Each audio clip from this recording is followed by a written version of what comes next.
Welcome back to another episode of It Don't Look Like podcast with Joe Lewis and Joey. And today we have a special guest. A special guest. A special guest. We got a special guest. He has a podcast named Double Dave's Podcast. Mr. Dave, welcome to It Don't Look Like podcast. How are you doing today? Yeah, it's doing all right, bro. Thanks for inviting me, man. Doing all right. Appreciate you guys. Yeah. Yeah, man. Thanks for coming out. We were on Double Days podcast about 3 months ago. Yeah. 3 months ago, man. You have a nice setup, man. Yeah. Was it in the summer? It was what is it? September, October? Oh, that's right. Yeah. September. Oh shit. Yeah. Damn, that price. Yeah. Right. Yeah. That's crazy. I know. We're still trying. We're kind of backtracking, trying to put up some of the podcasts we did. It's just all of a sudden we had a lot of people, want to be on the podcast. Yeah. So we went on ahead and shot them all. But man, it's just backlogged now. So you just have a whole bunch of videos. We got a whole bunch of them. You're going to start seeing a lot of them come out. All the editing that has to, you guys know. I mean, it's a lot of editing that happens. People think that just put it out there, and you don't want to just put stuff out there. You want to put out some good content. Right. And I see that you. So I was looking at your earlier videos. You moved from talking about football to insurance. Yeah. To y'all were at a barn. Right. We're in a ranch, man. In a ranch, right? The rancho. In the rancho with the cowboy hats. Yeah, man. Bro. Yeah. So how did y'all go from there to the comedians and then... Now what we're doing today? Yeah. So you're right. We started out, because we didn't know what we were going to do, to be honest with you. And so at the beginning we were like, well, we're just going to do whatever. So I've had guys like, ex city council members on. I've had guys that do that handle guns, that are into guns and all that stuff. Shit. Yeah, insurance guys. We sit there and talk football. We've been in remotes, like in a couple of restaurants. We're just trying everything, right? Because again, we didn't know where was this gonna go, right? And so we started that, and then all of a sudden, my son, who's pretty much the producer and director of all, he does basically everything. Which his name is David too. His name is David too. Yeah. That's why it's Double Days, right? Double Days. Yeah. Is that we never see him, right? Yeah. He didn't even want to come. I told him, hey, you should come. He's like, no, y'all going to make me sit down there. I know that's why he didn't come. I know that's why he didn't. So I was like, nah. I said, that's cool. But so we did that. And then all of a sudden we had Patrick Christopher. Yeah. He was our first comedian that was on Double Days, right? Right. And we're like, hey, this might be something, right? Okay. Because he was telling us about the comedian vibe in San Antonio that's going on. It's like a renaissance, right? Like it's growing, right? And when he started telling me, there's open mics every weekend or every day, I'm kind of like didn't want to put him off or anything. So come on, man. And then he even off camera, he's like, nah, David, there's open mic every night, dude, all the time. I says, really? Yeah. And he goes, yeah, it's a thing now in San Antonio. And so there, he reached out to a couple of people. They reached out to us, and that's how it started. We have countless videos right now, some that have not even been out edited and sent out yet. But we've had, if I have to say, at least 20. Yeah. At least 20 comedians be on the podcast. Yeah, I seen that you have Patrick Christopher, you've had Bill Williams, you've had what's his name? Zach? No, not Zach. Yeah, we've had Jack Witcher. Jack Witcher, yeah. Jack. We've had Saint Becca. Right. Cameron. I've done some work with Cameron before. Yeah. Cameron. And then I had Elgin. Elgin. He was a co-host with me for a little while. Right. I thought he was David. You thought he was the other Dave? Yeah, because when I saw your podcast, it was you were at Upstage. Yeah. So they were at Upstage together. So I was like, whoa. Because I had just finished talking to Bobby about a podcast, right? I said, hey, Bobby, we should do a podcast in your green room. And he's like, yeah, well, if you're going to start as a comedian, you want to have a podcast as well. I said, let's do it in your green room. But he has so much stuff. And then you showed up. I was like, oh, shit, he did it. I thought it was his podcast. But then Yeah, you're he- like, it's Double Dave podcast. Yeah, he came out. So Bobby actually, we kind of, I'm not sure who reached out to who, but he basically we met up and stuff, and he's like, yeah, David, you're welcome to do a podcast at the club, and I was like, Nice. really? I said, yeah. He goes, how about a weekday? He goes, great. So we went up there and set up, and we did one with him, right? Because it is his place, and so we did with him, and yeah, it was great, and so. He has sent some of his folks to us as well. Some people that are passing through. Yeah. So Well, it's been good. He starts off a lot of comedians, so he opens that gate for a lot of people. Yeah. And it's cool, and I like what he does. So Joey Yeah. got a little bit taste of it on November 5th, right? Yeah. Yeah. So he saw the entire comedy club. It's an actual comedy club. Yeah. It's not like a regular. Yeah, it's not like a bar or club or something. He's got a good spot over there. right. Mm-hmm. I like it's a little setup, and it's got the little VIPs in the back, and how they're elevated and all Right. that. Wherever you sit, The casting you got couch. you got a good view of at the casting couch. Joey calls him the casting couch. Well, there you go. I was like, I don't know what you mean, that. What are you talking about? No, man. But yeah, no. Anywhere you sit in the club, you get a perfect view at the stage. Yes. Yeah. The stage is well elevated too. I mean, it's perfect. Yeah. So Elgin was on, as a co-host for a little while, Yeah. and then we kind of parted ways. He's kind of doing his thing and everything, and so Andrew Burnell reached out and we were talking. He's like, "Hey, David, I'd love to at least kind of help you out." So I said, "Yeah, man, we try you out and see how that works out, and man, if things work out, maybe if you want to do it regular."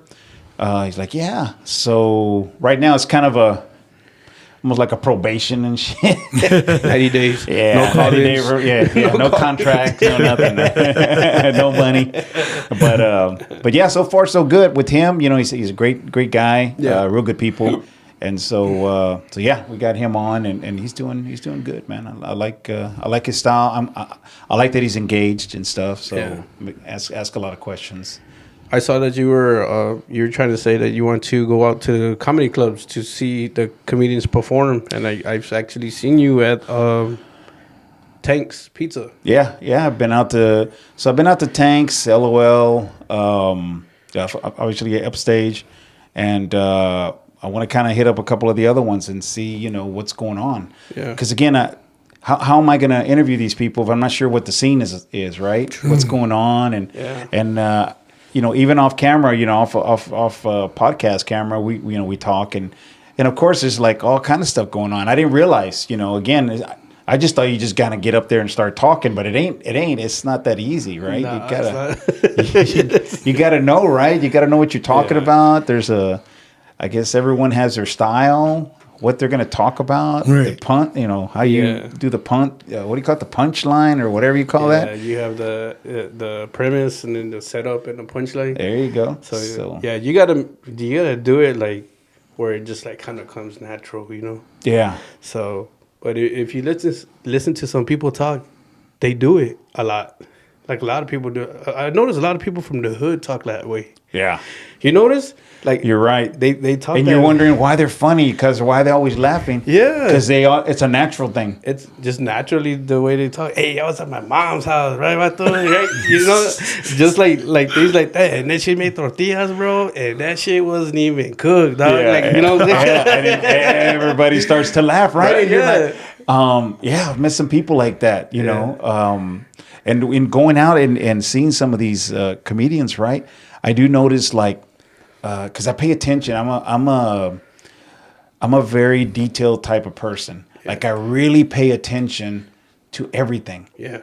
When they go up there and what they're doing, their mannerisms, how they're relating to the people, how they're interacting with the people, in the sense, like, when they're talking, right? Are they actually looking at people, or are they looking at the back, or are they kind of just, because all of that plays into it, right? Right. It And does. so when I had Bobby on, right, we were talking about that. One of the things I told him, I says, I don't see anybody with character. He goes, "What do you mean, David? Come on, David." And I was like, and I said, no, it's not a bad thing. I'm just saying, like, I haven't seen anybody that is in character. And what I mean by that is they have a character about them. And what I meant, like, I just interviewed Rod. And he, with the Memphis Pimp. Yeah. That's a character, man. Yeah. He could carry that for about 2 years, man. Yeah. And just add to that character. Yeah. And it's funny. Yeah. And the way he talks. The way he talks, his delivery, his a natural delivery for him, man. It's natural for him. He's just like, bah, bah. He's not even holding back, right? Yeah. And so, but again, he created a character. And so when you see him, you say, oh, there's the Memphis Pimp, right? Yeah. Jer Bear with Andrew, right? Okay. And that, I don't know if you've seen the Jer Bear skit that he does, or the set that he does. No, I haven't seen that one. It's hilarious, man. Yeah. He's wearing this blow up rooster, right? And you know what I'm talking about? Go ahead. Yeah. He's like, I'm a cock rider or some shit like that. He goes off on that thing, right? Yeah. And it's hilarious, man. And I told him, dude, you could do that for 2 years, 3 years, man. Yeah. And you're gonna do good with that. Yeah. And in between, you don't have to do it every day or every set, every time you go to another club. You could, do other stuff. But when you're gonna go do something, and maybe you're not the headliner, maybe you're at the top, and you bust out with that, I'm telling you, man, you're gonna get a lot of standing ovations. You're gonna get a lot of laughter from, and people gonna love that shit. Right. So that's what I was talking about character. Yeah. Because Jack Witcher. Fuck, dude, that dude is fucking hilarious. Yeah, he's like real flaquito, bro, and he's real lanky, right? Just, he's kind of tall. His hair looks like he just woke up, bro. Yeah, right? He's always using the same. Man, I'm on a podcast, like this, right? He just and he's funny. He's funny, dude. Just stands up there and he's funny. Yeah. Again, it's a character. He's a character of his own self, right? Yeah. He doesn't have to, And so people like that, man, and if he can just really kind of home in on that craft, man, he could do good, man. Yeah. They can put him in film. They can put him in all kind of stuff, right? Because you got it. Some people got it, man. Yeah. Yeah, like a comedy movie, like the next Dumber and Dumber. Yeah, man. The next Lord Christmas. Lord Christmas son. Yeah. So that way he is funny, man. He's funny. So so those are the three that come to mind for me. There's some other guys out there that are really good too. Yeah. Bill Williams. He's one of my favorite ones. He's real good. He was on a podcast and man, we put him on and we got a lot of views, a lot of comments, a lot of people were like, they like that, his style, his delivery and stuff. So did y'all start on TikTok first, or did y'all start on Instagram or YouTube? No, we started on TikTok, like the first maybe 2 episodes that we did. Okay. But from that point forward, then we just say, you know what, we're just gonna broadcast it on all the platforms, right? All 3. So which is YouTube, Instagram, and TikTok. Yeah, because I see that your TikTok, you have a big following, like almost like 30 something, right? TikTok, we got more than 5,000 in TikTok. Okay. Followers on TikTok. Yeah. And so Insta, I think maybe 350, 400 people, something like that. It's not so big, right? I think we're around 200, 250 on YouTube. Again, dude, we've only been doing it for a year. Yeah. So it ain't like we've been doing this for a long time, right? Did you start it last December? We started in September of last year. Ah, that's why I saw you in a Halloween costume. Yeah. Dude. Hey, okay, I was going to ask you, like, did you ever perform like in theater arts or anything? Because it looks like you like to act, or you just like to be yourself. Nah, it's just me, dude. It's just you? Yeah, it's just me. Okay, because I was wondering, I was like, maybe he was like in a debate thing or something. Nah, dude. Nothing. No, man. No.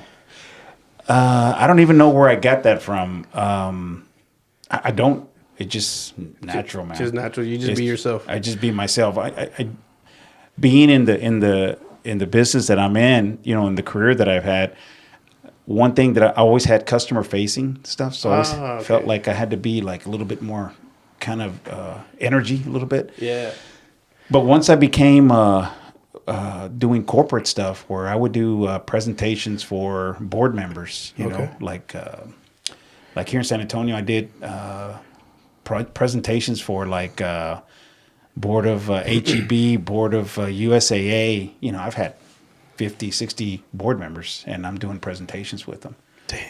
Yeah. So, what's it? Security Services, SBC. I did one for all the CEO up there and everything. I've done Exxon in Houston, BP in Houston, Temple Inland in Austin. So just from that. So once I got that, it was just confidence, dude. That I just be me. Is it because of that job, or were you like that before? I was a little bit like that. Yeah. I didn't want to be the center of the attention, but what I always wanted to be like a good guy. Okay. Like I always like when I was younger and I watched the movies and like Western movies and stuff. And I always like the good guys. Everybody wants to be the good guy, right? And so that's what I wanted to do when I was in school. I always wanted to. If I seen somebody being bullied, I would go to the bully. Say, hey man. Yeah. You know, I would get in their face, man. You're the superhero. Yeah, that's what I want. Yeah, that's what I want. Yeah, Super Dave. Super Dave. Super Dave. There it is. Yeah, I got a couple of friends that call me Super Dave. You know, so that's one of your names, huh? Yeah.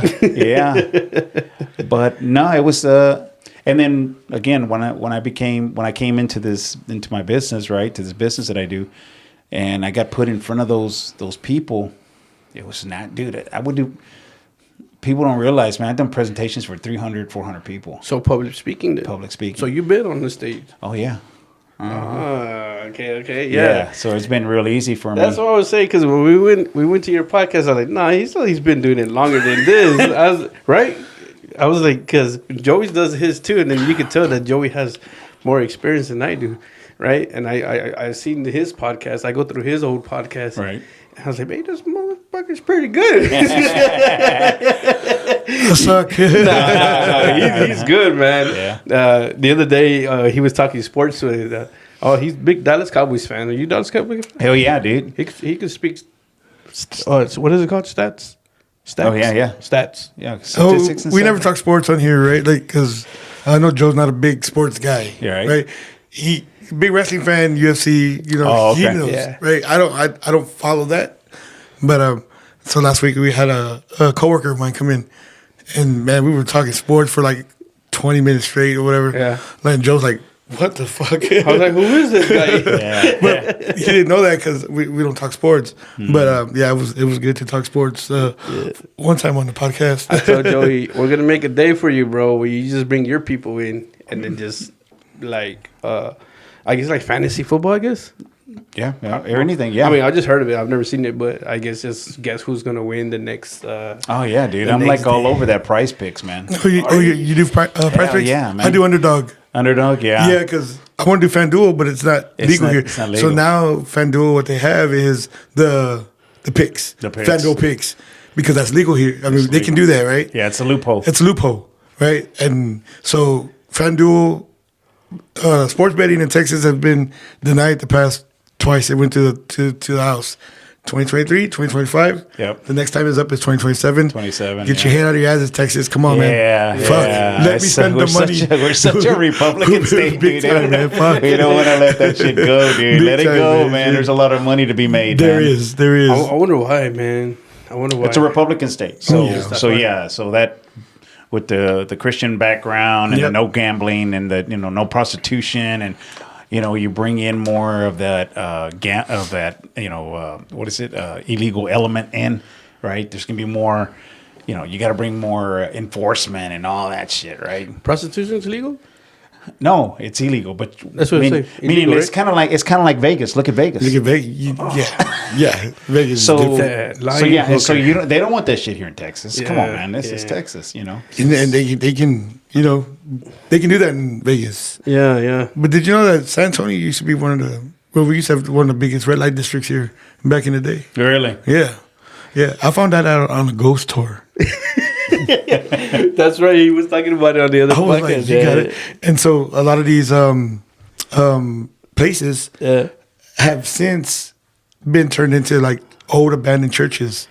and stuff like that. So this is around like the downtown area. Yeah, the churches used to be, and it was some pretty cool history, man. I was like, holy shit, I didn't know that. That was really cool. Our abuelitas were there being cochina. Yeah, las cochinas. I do know that right there by my house. So a really good friend of mine, he's probably about my age. He told me, he goes, "Oh, dude, you know, like I don't know, it's like 4 or 5 blocks down. There's a house there. It used to be big time, like what do you call it? Like a bordello. Bodega? No. A bordello? No. You know what I'm talking about, right? I do, but oh my God. What are they called? Perlis? You know, like you walk in and you got all these women there. And you Like a saloon? Kind of like. So that's a word for but it. It's a house. Yeah. And it was like really known in San Antonio. Oh, and it's shit. right there. Yeah.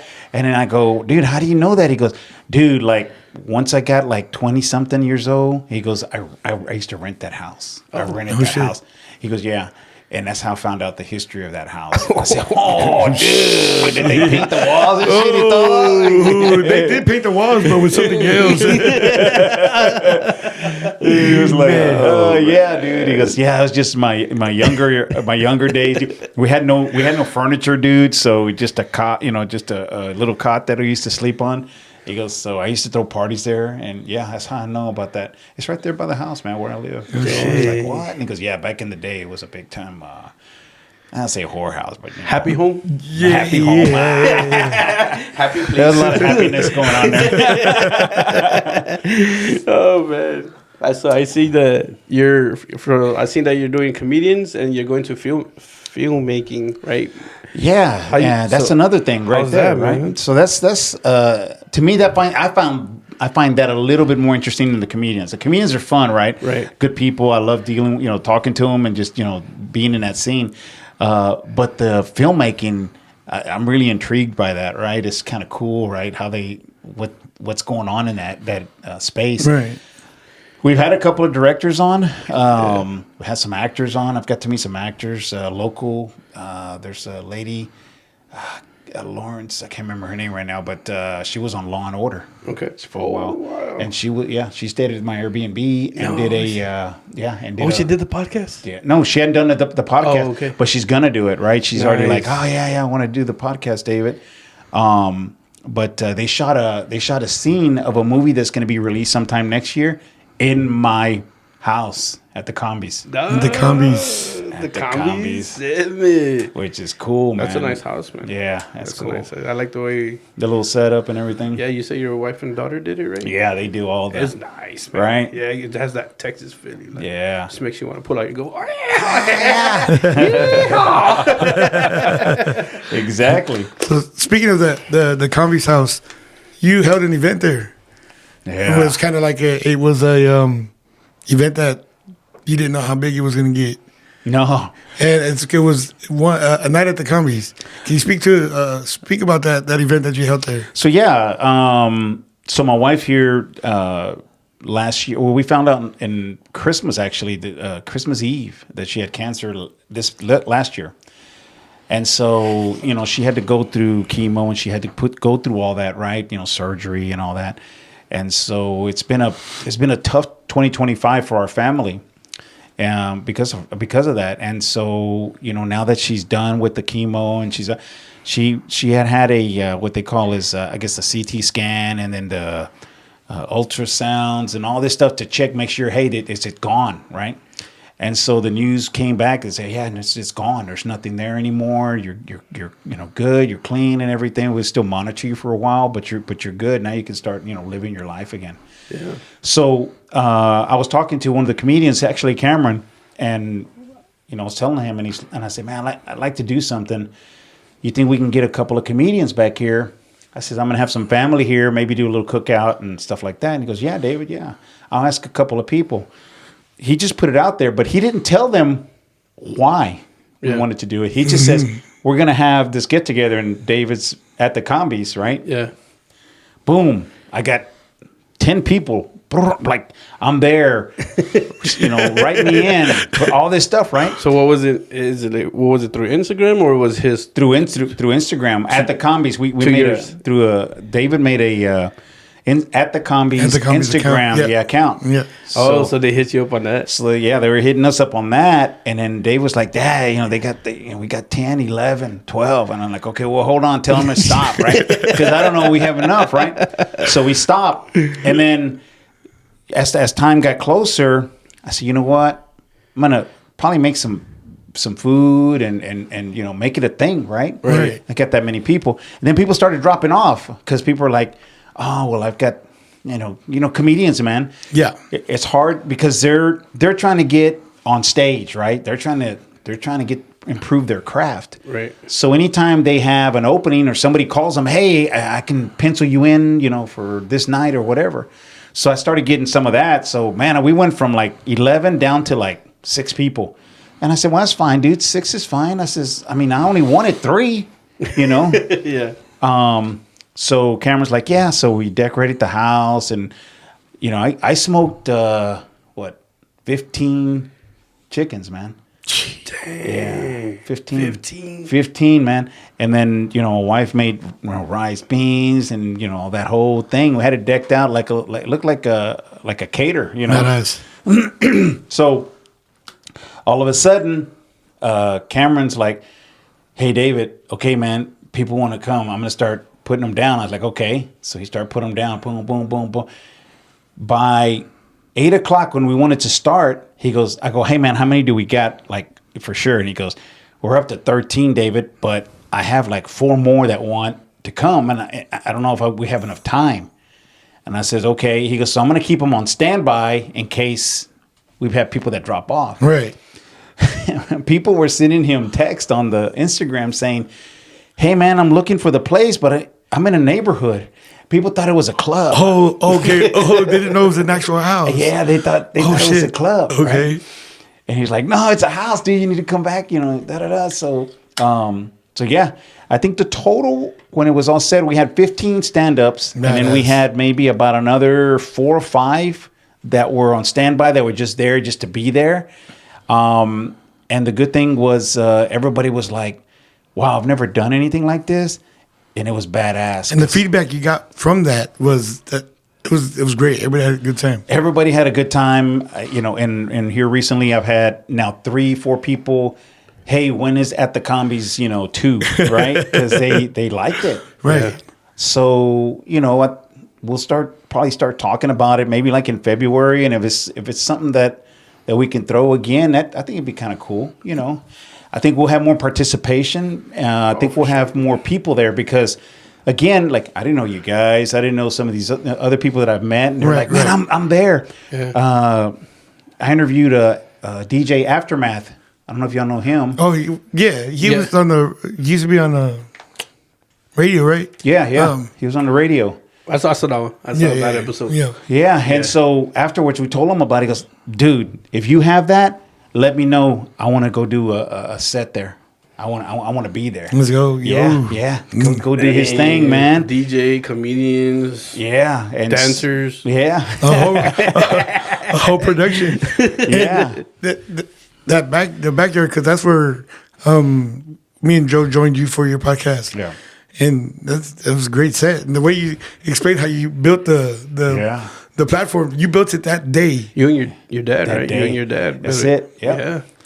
Dude, We just grabbed a couple of what do you call them, skids, those pallets, and threw some plywood on top. And because of the way that it's real high up, everybody was down here, and it looked like a stage, and they just went up there and boom, did their thing, man. It was cool. I know, man. I seen the pictures. The pictures, man, that looks fun. Yeah, how come I wasn't? They look like a good time. Yeah, man. Some people were kind of upset because they weren't invited, or they felt like they, I've been telling some of the comedians that did attend. I was like, "Man, if you see those people, you need to tell them, hey, man, this was just on a whim, dude. Mm-hmm. It was not it was supposed to be 3-4 people, man, not what it was. So y'all just reached out, saw that there was a thing going on here, and, it was organic. It just happened. Yeah. And that was it was cool, man. It's something like that. And my wife was, she was happy, and how else to celebrate but to laugh, right? Exactly. Yeah. Exactly. So it was just a win-win for everybody. And then me and my wife did a little skit at the end of the thing. I don't know if y'all said. Well, he hasn't put it out yet, but I'll give you a little sneak peek. So I dressed up as Nacho Libre, and she dressed up as the nun. Remember the nun? Where's your robe, Ignacio? And then my grandson, he was the DJ, and at the end he goes, okay, well, we got one more special guest, and he plays the I am, and we come out through the side, me and her, and we go up there, we do a little thing, and then I just thank everybody, show up and stuff. Nice, man. So it's kind of cool, man. That was badass. Again, dude, none of that was planned. Yeah. It was just on a whim, dude. It was just. It's usually when you don't plan it, it comes out. That's when it's better. Yeah, when it's better than it is. That's when it was better, man. The night to remember, right there, man, for sure. Yeah, I ran out of storage. You know how to fix it, or no? Yeah. But so the cameras. That's fine. Okay, so if you when you do it again, what day are you looking at out of the week? Well, that was done on a Saturday. That was a Saturday. And again, being that it was on a Saturday, Yeah. I go, well, man, I know I'm not going to get that many people here. Yeah. It's Saturday. Are you kidding me? Open mics. They're doing shows. Really. Shows. Yeah. Man, that's they're doing. Yeah. So the thing is some people were like, hey, can I do it at this time? And I'm going to go do my deal, and then I'm going to head out. Yeah. So I had people do that too. They came in. Okay. Big Al, he opened it up for us, And he's like, "Hey, I got to go first because I got to be somewhere downtown or whatever at a certain time, so I have to go on first." So Cameron was kind of like, moving people in and out, right? Yeah. And it was cool, man. It was really cool. Man. And everybody found out who was there, and then you look at the lineup of the people that were there, and they're like, "What? You had these people there? How did you do that, David? How much were you paying them?" I'm like, "Dude, I ain't paying nobody, man. It must have cost They you a ate some fortune. barbecue, man. Hey, 15 chickens. 15 chickens. Dude, 15 chickens, dude. And I think we had maybe, like nothing left. Very little left over. It's gone. Dude. Everything was gone. Yeah. That's good. Eat, bro. Don't eat, man. So everybody was like, "Man, that was badass, David," And that was another thing was like, I didn't want to have children there, right? Yeah. So I told everybody, no kids. Please don't bring your kids or none of that stuff. I says, because there's going to be a lot of adults. There's going to be some pretty bad stuff, And and also, people want to enjoy themselves. Right. Right. So it's an adult party. Right. And I think that also played well into everything because you don't have kids running around. And, Exactly. watch the wires and Hey, get off the stage, cabrón. Yeah. Yeah. And so that was a big deal. So if I do it again, I know that probably do the same thing. No kids. Yeah.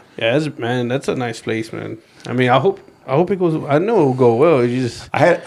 We did this small little local rock band, Rosedale, I think his name. And I asked him, I said, "Hey man, if we do something, would you guys play?" Yeah. I go, because if I do it, I want to start like at 5:00. Right. Have you guys here, open up, do your set in my backyard, boom. Yeah. Then have a DJ, maybe even the same setup. Maybe if I'm going to do a cookout or something like I did last time, or just, buy 30 pizzas or some shit. I don't know. Right. And then go that route. Yeah. So, again, we're going to try to plan all that out and trying to see what happens. But You definitely got the space for it. I mean, for sure. And it looks nice, too. So one thing we know how to do, I say my family, me and my wife, we know how to throw parties, dude. Yeah, it looks like it. Like Yeah. We've thrown some pretty big parties, man. Yeah, I mean, even when you get there, you just have that welcome home. Like, thanks for being here. Like, you're welcome. So that's the way I felt when I went by. So yeah. Even it was you and David. So yeah, just like, hey, come in. And Joey was all nervous. I said, hey, bro, you ever met these guys before? I said, nah, man, we're just gonna go in, bro. So you pull up to the house, and your son comes out, and first words out of my mouth, "Bro, you ever met them before?" He's like, "No." I was like, "What?" Because you gotta remember, like Joey's like he's not going out to the clubs as like outgoing as I've been active, right? Right. So he's more like family, work, go home, That's it. So he's just like, you know, like my door's like, ooh, who's this guy, right? Exactly. So I said, nah, bro, they're cool, man. I hope so. Nah, man. No, I mean you've been around with a couple of times already, so yeah. No, Yeah, you allowed us to sit in actually when you were Exactly. Well, the film producer, the film, Yeah. and then when you also interviewed Brandon in the sketch group. Oh, that's right. That's Yeah, right. so allowing us to be there, thank you. That was great. But that was awesome, man. that whole movie producer, that I found that real intriguing. I was like real. Right? That was kind of cool, I right? was like real interested in what he had to say. Well, because we're big movie guys, Yeah. right, Joey? So Yeah. like we quote little movies, like little Right. parts from movies. But yeah, man, that being there was fucking bad. Being there was cool, and also getting to hear what he had to say about the film festival, and then that space, and you know how to get the films, and I thought that was and actually, David did go to that. Oh, that's right. Yeah, He did go. The ones where you had to dress in the 50s, Yeah. right? Yeah, you had to have like a 50s uniform, right? Or Yeah, something. he Costume. went to it just to go, you know, just to say, hey, we showed up, you know. And then afterwards, I think they went to, what is it? I forgot the name of the bar. It's a local bar downtown where they're way up high, the Sky Bar or some shit like that.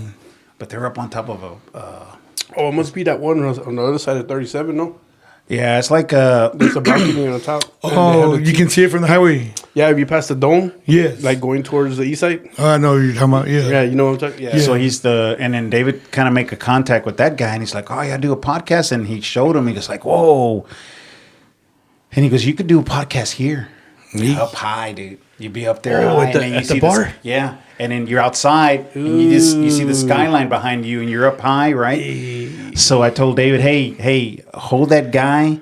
Because whenever we get like somebody like like I don't say an A-lister, but when we get somebody like, man, okay, maybe a local, I don't know, musician, a local actor, a well-known actor, anybody, right? I think we're trying to get Daniel Ramos, the director for the Selena movie. Wow, yeah. Actually spoke to him last week. Really? And he told me, "Yeah, David, I want to be on your podcast." So maybe we do him up there, right? Hey, So it'd be probably pretty badass, Be right? nice, man. Yeah, like around 7:30, Yeah, around 6, because the sun starts to go down. yeah, and the reason why I want to get somebody like that is because that way, if there are people there, hey, maybe they were like, "Oh man, I want to listen to this." Right? Absolutely. It's not only just for us, but it's also for the people that are there in the bar. Like they Exactly. might be intrigued, like they might want to hear what's being said, and they may not even know. Oh, that's the guy that directed Selena. He's like, yeah, It was actually shot here too, so there's a Yeah. lot of parts on the south side where they're passing by, and when they're in the van, when he's like, "Well, we gotta be more Mexican than Mexican," then more. So you know that part, right? Oh, So yeah. that part was actually on Somerset, on the south side of San Antonio. yeah. Yeah, so there's like you see I think it's called the Blue Sky Bar. The Blue Sky Bar, yeah. I grew up in that area. Oh, okay. Yeah, I grew up in that area. So, yeah, my dad was like, "Hey, watch out, they're right there." You know, like kept rewinding it. Mira, the store's right there. So on that street, there was a bar. It was called the Cometa. Back in the day, it was called the Comet, but they would say it in Spanish. Right? How do you say the Cometa? Cometa, Right? eh? So it was a little area, bro. You know that spot? I don't. Oh, I thought you were like, yeah, I know that spot. So it was a spot. It was like a bar, and I used to go with my dad, and that's when my dad got too drunk, and I had to drive him home, man. Oh shit. I was only 9, dude. There you go. Yeah, so we just took Mayfield all the way down, home, boom, park, like nothing happened, bro. Dang. Yeah, man. But yeah, I mean, shoot, dude, to have somebody like that on the podcast is cool, man. Well, I've been in film too, man. Oh, where did you come on? I came out on that Johnny Knoxville movie back in the day where he's Jeffy. The Ringer? Yeah, I'm in the Ringer. No way. Yeah, Really? Me and my wife are in the Ringer. I I am on the Ringer, dude. How did you get on that? When the fuck did we get ice cream? Yeah, we were in the ringer, man. No In the way. ring? Yeah, you can see me like, yeah. So, they're at the back on the time when they're doing the Olympics. Yes. And I forgot the black guy. Yeah. The runner. The runner. Yeah. He's kind of going like this, and he's getting ready to run. Yes. Okay. When he bends down, I'm standing right behind him clapping. And I have a hat on. I have a white shirt on, black pants and stuff. As one of those, what do you call them? Extras? Like, An extra. extra? Yeah. You're just somebody in the background. Yeah. That's badass. The what? Yeah, we're in the ringer, man. We were asked to be chaperones. So when they were casting the movie, and they were doing it because that was shot in New Braunfels. Okay. Or, no, I'm sorry, in San Marcos. Okay. Oh, shit. Really? Yeah, that was shot in San Marcos. That scene. Dang. Our neighbor, her mother has 10 houses around San Antonio, and they house special needs people. Okay. Okay. So they'll have like, three special needs people, and then they'll have 24-hour, I forgot what they call them, but basically they stay there, make sure that they take their meds, make sure. And what they're trying to do is just show them how to take care of themselves, how to, cook for themselves and, stuff like that, right? Mm-hmm. Kind of like a home setting, right? Right. And so that's what they do. And so they reached out to her and said, hey, would you like to participate in this movie?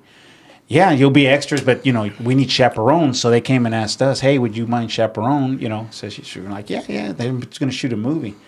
So when we went over there, I think we had I had 3 people that I had to take care of. Yeah. So, and everybody had, their own, and so when we went out there, they're all over. So when you're looking at all that, those are real people, they're special needs people, but there's also a mixture of chaperones in there too. Okay. Yeah. And so when they were shooting that shot, right, they kept telling everybody, hey, y'all need to move, because we want to catch them. But I don't know if the director, whoever, he goes, hey, sir, could you stand like right back there? And I just want you to stand there. You look kind of tall. Yeah, like tall. And I want you to clap, right? Just clap when we start. Yeah. I go, okay. So I'm standing right behind him. And so when he starts going and like ready, and he bends over down like that, you can see me clearly right there. Oh, shit. Yeah. And my wife's there too. She's standing right next to me. And yeah, man. So that's my 15 seconds of fame right there, man. That's badass. Hey, that's a big movie. That's a big movie, right? Yeah, it was. Yes, it was. That's one of those. It's Johnny Knoxville. So anything with Johnny Knoxville, Yeah. you know what I mean. The It's like a Ringer. cult following, man. Yeah, and this was not at his peak because he had already done Jackass, right? Yeah. But it was during that time, right? He was still a known, Absolutely, person, right? yeah. Or celebrity, whatever you want to call him, right? Yeah. You're always at the right place at the right time. Right place at the right time, man. I got so many stories, dude.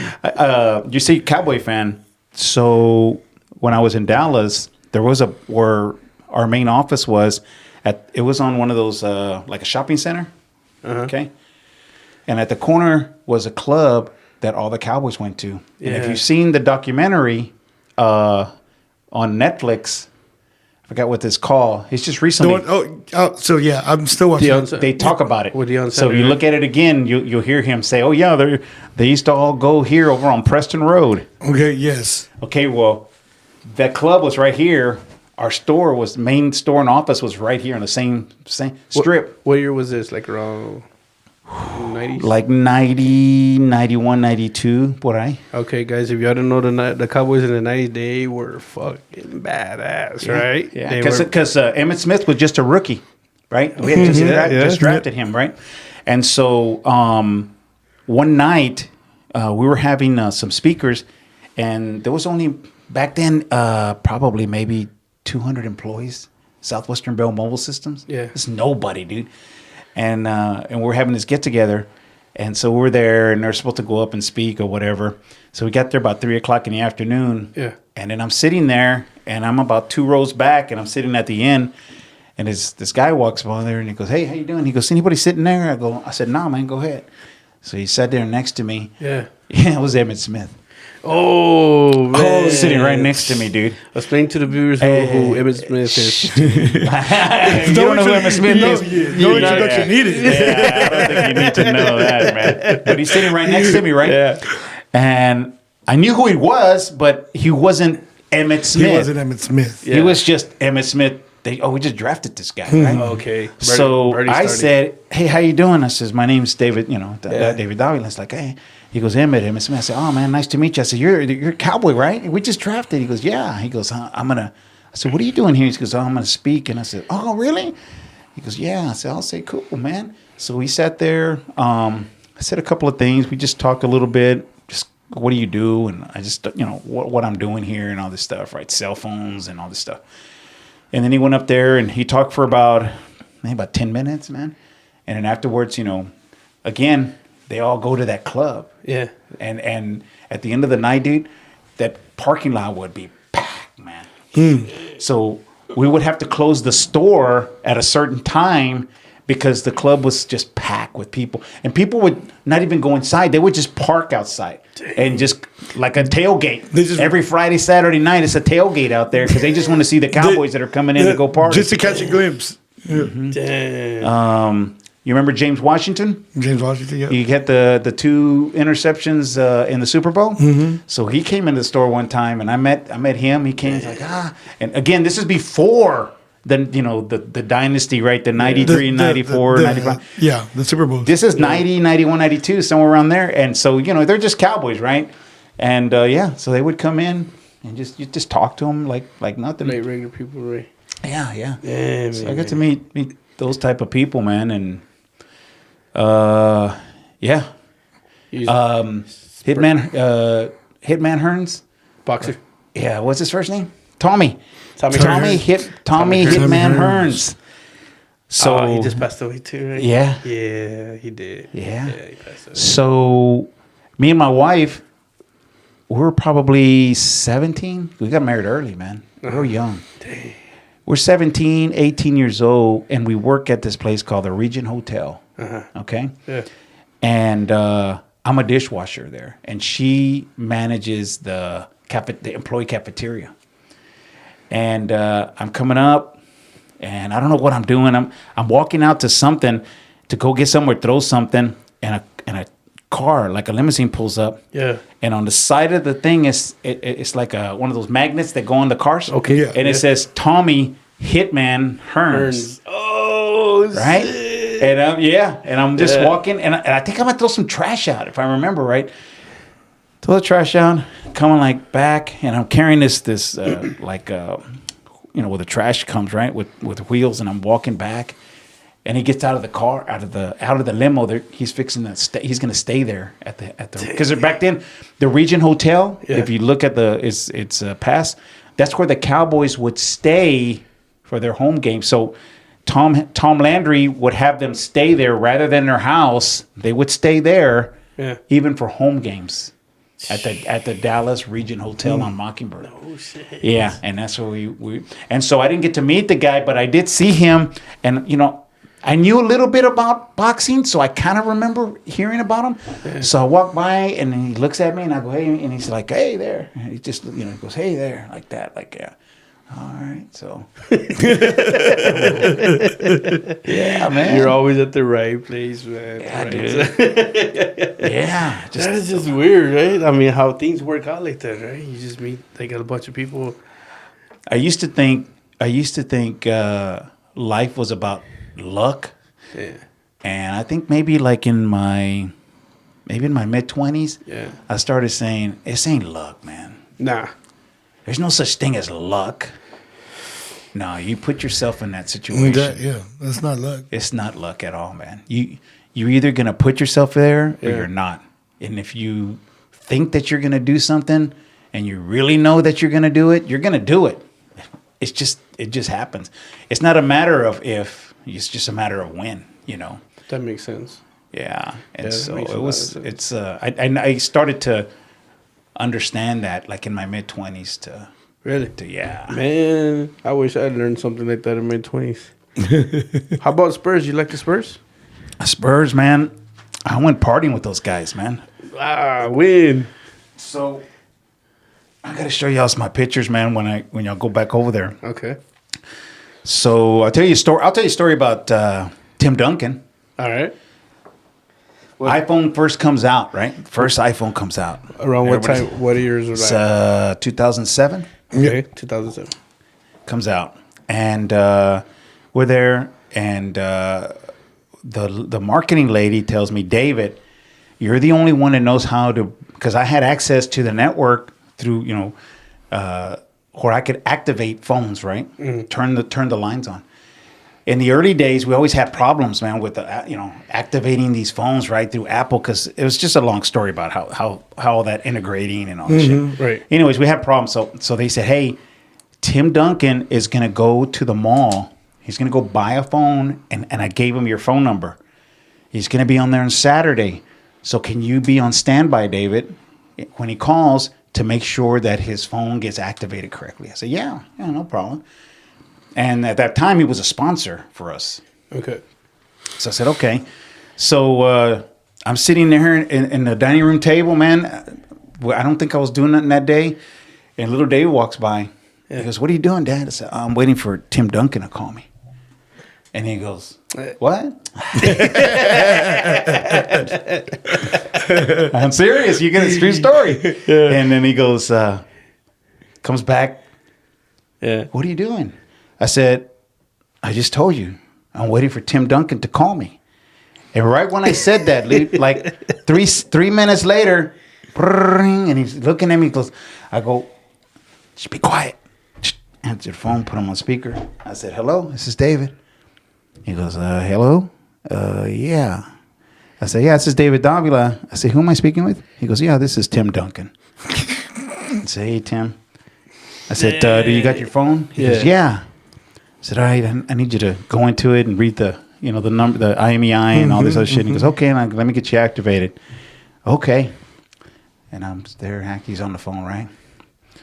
And then I said, what do you think about it? And he goes, oh my God. So I try to make conversation, man. I always want to talk. Right. So I'm just like, hey man, what do you think about that? And he goes, well, I got to figure out how to use it. And he goes, it's kind of cool, right? And I go, yeah. I said, I've had one for a while now. So, and I'm there, and little David is freaking out, man. Like, are you serious? You're over here talking to Tim Duncan. He just has your phone. As a matter of fact, I still have his number. I still have his phone number. I can tell you that it's 2121. It's the last number on his phone. Badass. Yeah. Everybody's gonna be trying it. So we activated him, right? Boom. Activated him. I appreciate it, David. Said, hey, thanks a lot, Tim. Good luck for the season. Blah blah blah. Boom. Hung up. Okay. Fast forward, dude. Bruce Bowen is having his number retired. Mm-hmm. Bruce Bowen, I took care of his phone too. He found out that I had helped Tim. Yeah. He tells the marketing lady, hey, who was that guy that helped Tim? I want him to activate all my phones. He goes, okay. So it's me. Yeah. Activated him. I got invited to his private party. Come on, man. At his thing. So, I go take pictures with all of them, dude. With Parker, Ginobili, Tim again. And I see this guy standing way in the back by himself. And I walk up to him and I go, You're the guy from Indiana. You just got here, right? And he goes, yeah. He goes, he goes, Kawhi Leonard. I said, hey, what's up, Kawhi? I said, my name's David Davila. How you doing? I said, hey, man, you don't have to take a picture with you. He said, no. And we're in a bar. Yeah. In the AT&T, it's called AT&T SBC Center at that time. Mm-hmm. Yeah. And we're down there and taking pictures and stuff and hanging out with them. And dude, just talking to him like nothing. I talked to Tony Parker for about 15 minutes, man. He was just asking me about, hey, man, so how does this work? And he was asking me about privacy and can you track? He was real intrigued with the cell phones. Damn, man. So I got stories like that, man, and people don't believe me, but it's the truth. Why would I make up some shit like that? Yeah. I'm already, dude. I don't know how many days I got left in my life. I just got to tell the truth. Shit. I think that's so cool. Like, I'm waiting for Tim Duncan. Yeah. And David's like, whatever, and then. He calls. Yeah, that's cool. Like mind blowing, right? It's just like, what the fuck? That's cool. Yeah. So I've met some people like that. I've been in. You know who Mary Kay is? Yeah. Mm-hmm. Yeah. The makeup lady. The makeup lady. Yeah. So when I was in Dallas, you know, they drive the pink Cadillacs, right? They Yeah. get those. Right. So she has a pink Cadillac, and I'm going to go install a phone in her pink Cadillac, her brand new one. So I go to her house over in Highland Park, go to the house, it's a mansion, and I get there, knock, I guess it's the maid or whoever. Somebody takes her to the house. I told her what I'm there for. Yeah. She goes, oh, okay. Yeah, the car's parked in, you know, in the back part. And she, you want to come with me? Sure. So she walks me through the house, dude. I'm walking through the house, through the mansion of Mary Kay's house. Shit. Badass. Shit, man. And then it's way in the back there. And then she has she had two pink Cadillacs and a black Mercedes. And she says, she goes, yeah, this is the one. I said, okay. I said, how can I get my van around? She goes, oh, okay. Yeah, you can just pull in and I'll open the gate. I said, okay. So when I'm walking back, she takes me a different way back to the front of the house. And when I look to the side, it's the kitchen, right? I want you to try to picture this. So it's a kitchen, big-ass kitchen, man. And then a big old, just a big old glass, picture window, right? Huge, maybe about 30 feet wide. Okay, 30 feet wide, maybe about 12 feet, 15 feet high, with glass doors, right? And it's the pool, right? It's a pool. But in front of that, she has it on this, like a table about this big. You ever see that sculpture with the horses where they're like riding, one's like this and one's like this and the other one's like, you know. Yeah. They're different. They're posed different. They're on horses, like they're on, like they're riding. Yeah. Mm-hmm. It's in bronze. Yeah. She has that right there, dude. Huge. I can only picture it in my mind. No camera phones back then. Yeah. Right. But I wished, God damn, that's badass. I thought I got chills. I walked by and I got a little chill. Wow, that's badass. You know what I mean? Yeah. Hell yeah. You're like, damn. But it's hard because I can't share it with nobody. I can only tell what I saw. You know what I mean? Yeah, because nowadays it's like, let me see the picture, let me see the video. Yeah, right? yeah, sure you did, David. Sure, dude. Yeah, man. So I ended up installing her phone in her car, her personal Cadillac. Yeah. I've had, you know who Ann Richards is? No, not that one. Ann Richards used to be the governor of Texas. Oh, shit. She had that big white hair. Oh, okay. Remember? Yeah. Okay. Yeah. So I was a manager. This is around 92, 93. I'm the manager of about 5 stores. And I'm in my main office, the main store.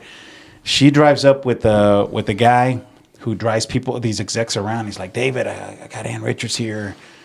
She needs a phone. Can she use your office? And I go, sure. Yeah. So she gets off the car.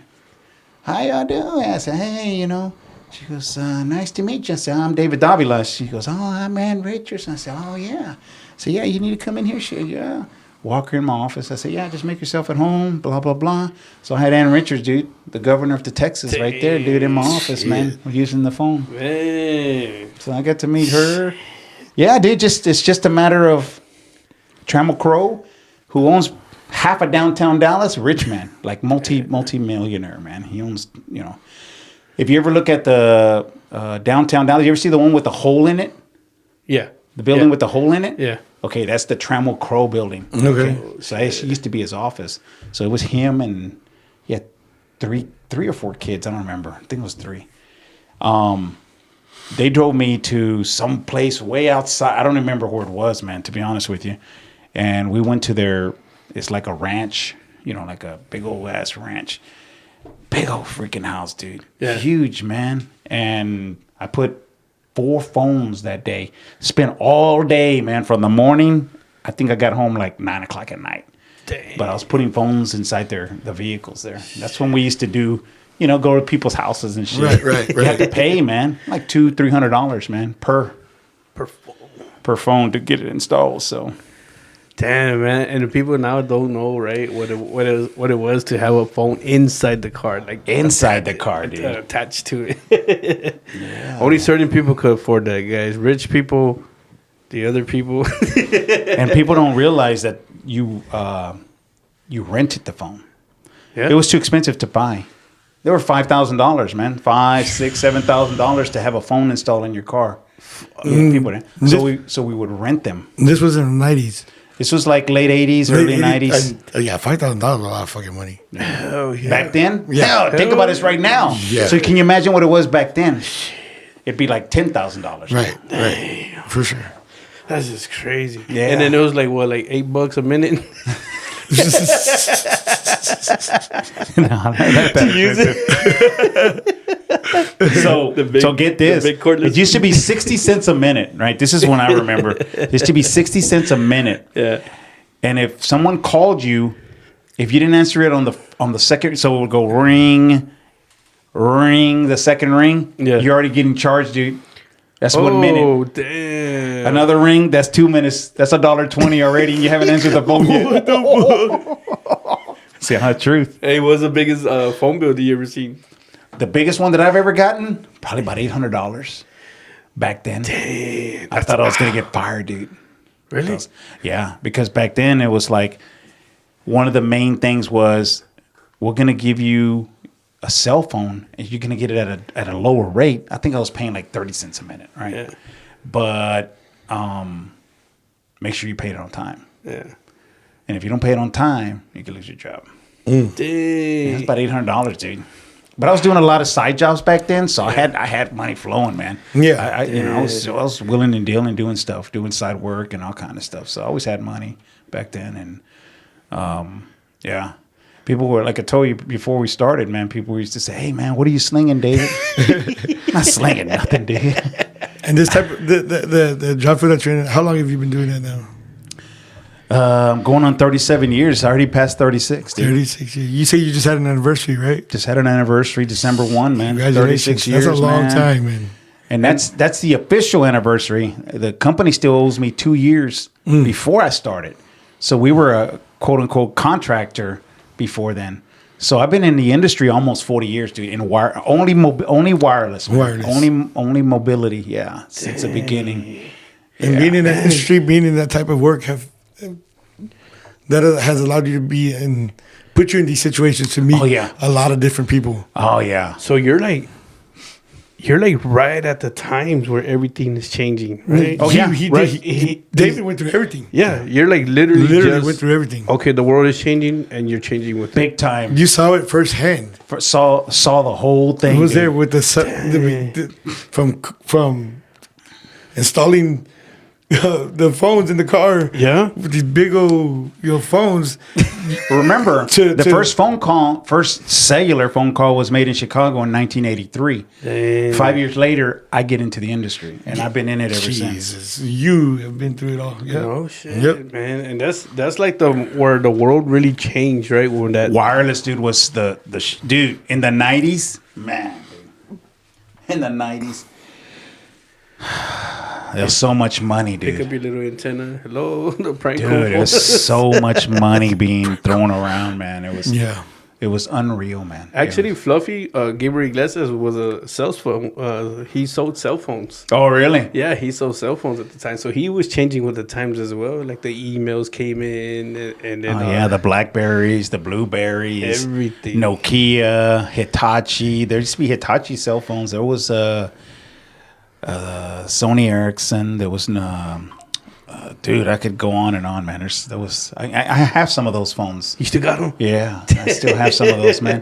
Put them in the museum room. Right? Yeah, I have them there in my office. I have them all. And people, man, every time somebody comes in new, they're like, "What the hell is that?" Right? It's like a little museum. Do you have the old ones, like the actual like for the big 80s? ones? Yeah, the big ones. Yeah. Hello. Yep.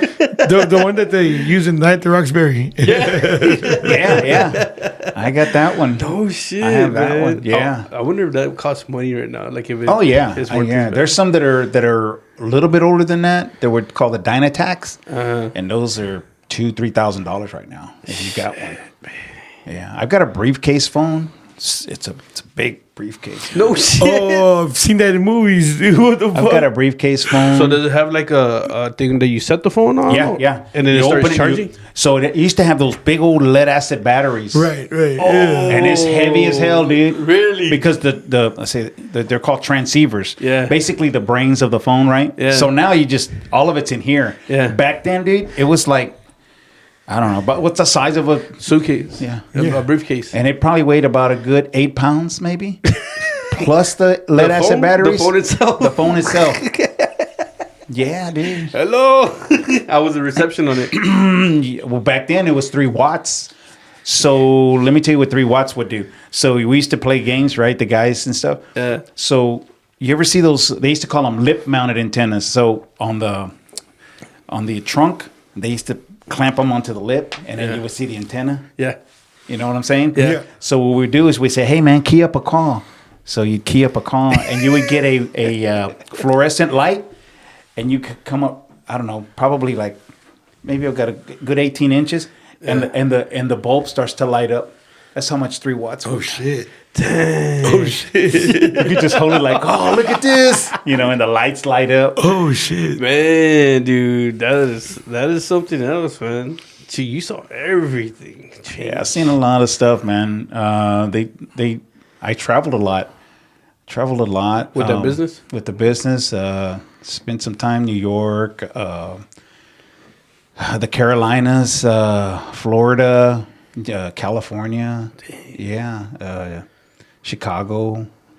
I heard Chicago's pretty big, man. That's a a fast moving place. Yeah, did a lot of they call it bleeding edge shit, right? Meaning one thing when I came to San Antonio was about, what I felt, maybe like 2 years behind in technology when I came. Oh, really? Yeah, like they were well behind, right? Yeah. So when I got here, I was already doing shit in Dallas. Like, man, what are you guys doing? I was doing this 2 years ago. What are y'all doing here? So you were already on top. So I changed everything, dude. Yeah, all the network guys that I had said, no, we're not going to do none of this shit. Nuh-uh. And then when I came down here, I said, dude, what are y'all doing? And I wish I would have had the cameras, dude. Like I said, they're all dressed up in blue jeans and torn up shoes and rock concert T-shirts and shit. I said, nuh-uh, dude. What the hell are y'all doing? So I went to the vice president, general manager, and I said, hey, we need to buy them some wear, man. I mean, we can't let them be like this and shit. Well, David, I said, I tell you what, if I bring the money in 6 months, I want to get them new shoes, new boots, pants, jackets, shirts, hats, everything. Presentable. Yeah. And then she goes, okay, you're on. Dude, in 6 months, man, we raised about $40,000. Damn. She's like, because the checks were coming in from the vendors, right? Yeah. One from Motorola, one from Nokia, 10,000 here, 7,000 here, da-da-da. I was just getting them, so boss. I said, $38,000, there it is. He said, can you think you can, David, you just tell me what you want. That's what she told me. Damn, so I gave her a list of everything, dude. And I said, here, that's what I want. And I said, also want my guys to get at least a 10% increase a piece. There you go. I said, we're going to be presentable. We're going to be badass. We're going to be the one-stop shop. People are going to want to come do business here. When you go to somebody, you want to do business like this with people wearing a rock concert shirt, hadn't shaved, in 2 days? No, that's not the way it's going to happen. That's true.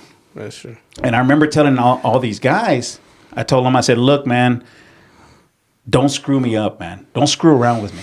I said, I'll fight for you. I will. Yeah. I said, man, y'all don't know. I like loyalty. I'll go and do for you. Yeah.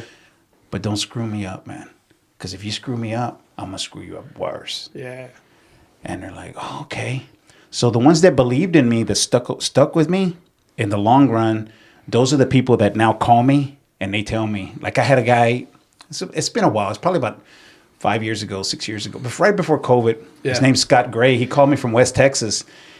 He goes, David, you still around? Shit. It's a white guy. He's a white guy, but he lives in West Texas, so he's got a Mexican accent. No shit.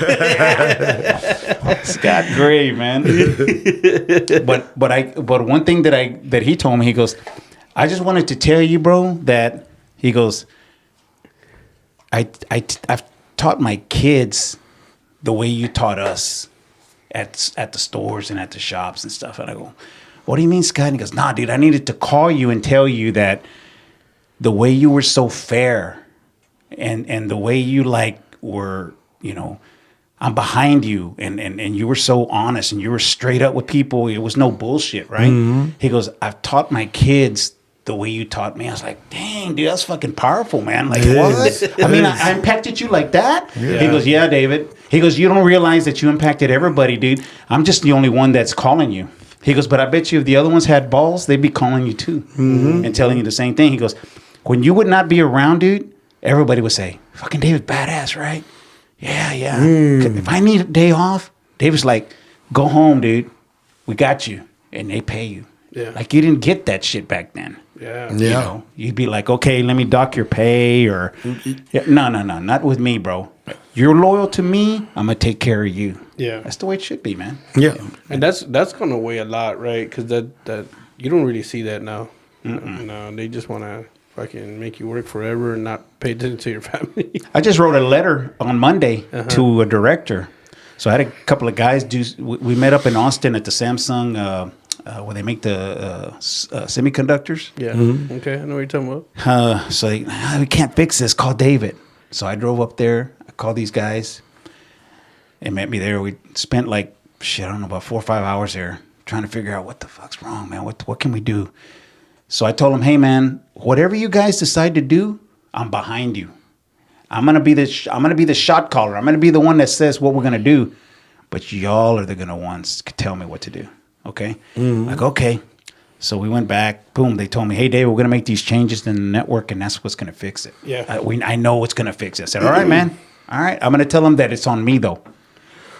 We go, okay. Make the changes, dude. This is in November, early November.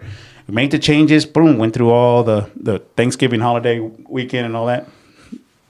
Call the main guy over there at Samsung. He's like, David, I don't know what y'all did, man, but man, it's fixed. Yeah. It's like, what? It's fixed. So I appreciate that, man. So what did I do, bro? On Monday, this past Monday, I wrote a letter to our director saying, hey, man, I just want to let you know that these two guys here, Ron Cruz and Joe Gage, the guys up in Austin, those are some badass MFers, man. Damn. They're the ones who did it. And I think they need to be, acknowledged. Yeah. Tell them, hey, man, thank you for doing a good job. Because I don't think we do that enough. Right. We just worry about when you do some bad shit, right? Yeah. Oh, who fucked it up? Exactly. Joey. Shit.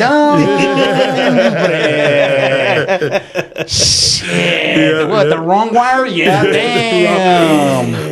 I knew it, bro. I knew it. Yep. Bro.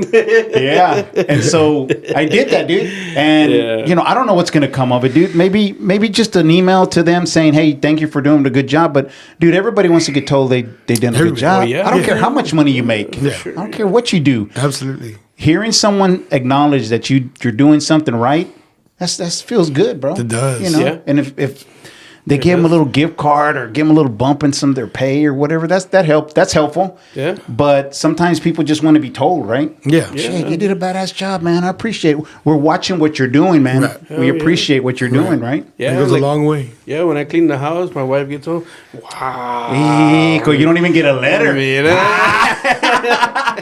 I get 2 kisses. Eek, oh, man. 2-3 second kisses. Yeah, man. Yeah, man. So do you consider yourself like a salesman, or No. Never sold anything in my life, dude. no? Okay. Yeah. So no sales. So go. You've been doing that for 36 years, and recently, for a year, have been doing podcasting. Yeah. And you do it with your son. Mm-hmm. What are your what are your goals within the next maybe 2 or 3 years of where you want to take your podcast? The podcast. So, we want to continue with, I think we're in the right space. I think the comedian space, the film industry space, maybe a little bit of music space will make room for those folks. I think that's where we want to be. Bringing in other people like Rios Insurance, and shout out to those guys, right? Bringing those people in for educational, for our community, right? Right. I think it's worth something. Hey, like I told those guys, I said, hey man, look, I'm not getting paid and you're not getting paid. If anything, hopefully you get some business out of this, right? That's Right. cool. I says, but what I would like is for you to share something with the community, man. Yeah. So even if it's 1 or 2 tips, man. I said, because I think it's important that we help each other. We got to help each other, man. Shit, we're all in the same boat, bro. Why are we freaking gatekeeping here? I know, and you don't know, and it's all mine, and I'll, Yeah. that's not cool, crazy, man. yeah. So I wanna be able to do that, and the reason why I do it with the comedians, again, same thing with them. Hey, if I can help you, bro, that's good, man. That's right. Go make somebody laugh, and that's a good thing. And being on the show and being on the podcast, maybe somebody will say, hey, maybe that's what I want to do. Maybe I'm going to be a comedian. Mm-hmm. I don't know. Or a podcaster. Or a podcaster, right? Yeah. But I would like to get a little bit more, maybe a little bit more A-listers, right? To gain a little bit more traction, to get a little bit more viewership, I reached out to Fluffy. Yeah. I'm not going to shout out to Fluffy because he didn't call me back. Hey, Fluffy, if you're listening to me, bro, pues cuando me hablas, I'll give you the shout out. But right now, I'm not giving you shout out, bro. I'm just going to mention your name.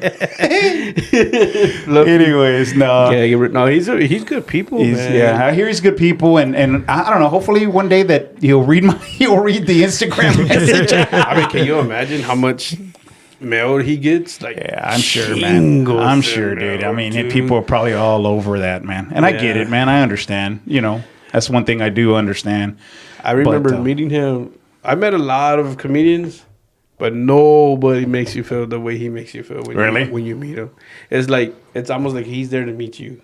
Oh, really? Yeah, man. I've seen him meet over 200 people, and he made everybody feel like he was talking to them. Yeah, man. Yeah. Like if he was there to see them. You know what I'm saying? Yeah. I would say like you got to have a special delivery. I don't know. It's got to be genuine, right? Yeah. It's got to be like from your heart. Well, and they see it. Yeah, he's very likable too. So he's very likable. I mean, anybody like from any type of, all over global, right? Because he's gone all over. Dude, I've seen him do some in Japan. That is crazy. Right? Dude. It's crazy, right? A comedian in Japan, dude. Right? Those people are laughing and shit. Like, what? Dude, to be somewhere where they speak a different language, bro, and then what do they do? They put their phone up there with the translator? Well, and then after he finishes, well, a lot of countries do speak English. Yeah. Yeah, but man. Yeah, right. Yeah. But that's what he said. That's what he said. Oh, that was so funny. Yeah. But the relationship you and your son have, man, that's a really good bond. Not a lot of people can say that. I've only seen one other person who had a bond like that. Was she's a boxer out of a boxing gym. Mm. And her name's Brittany with her mother. And her mother is like 100% there all the time. Oh, therefore. Yeah, so when I saw you and David doing that, I was like, it reminded me of that. Yeah, we're two men, right? We're two men now.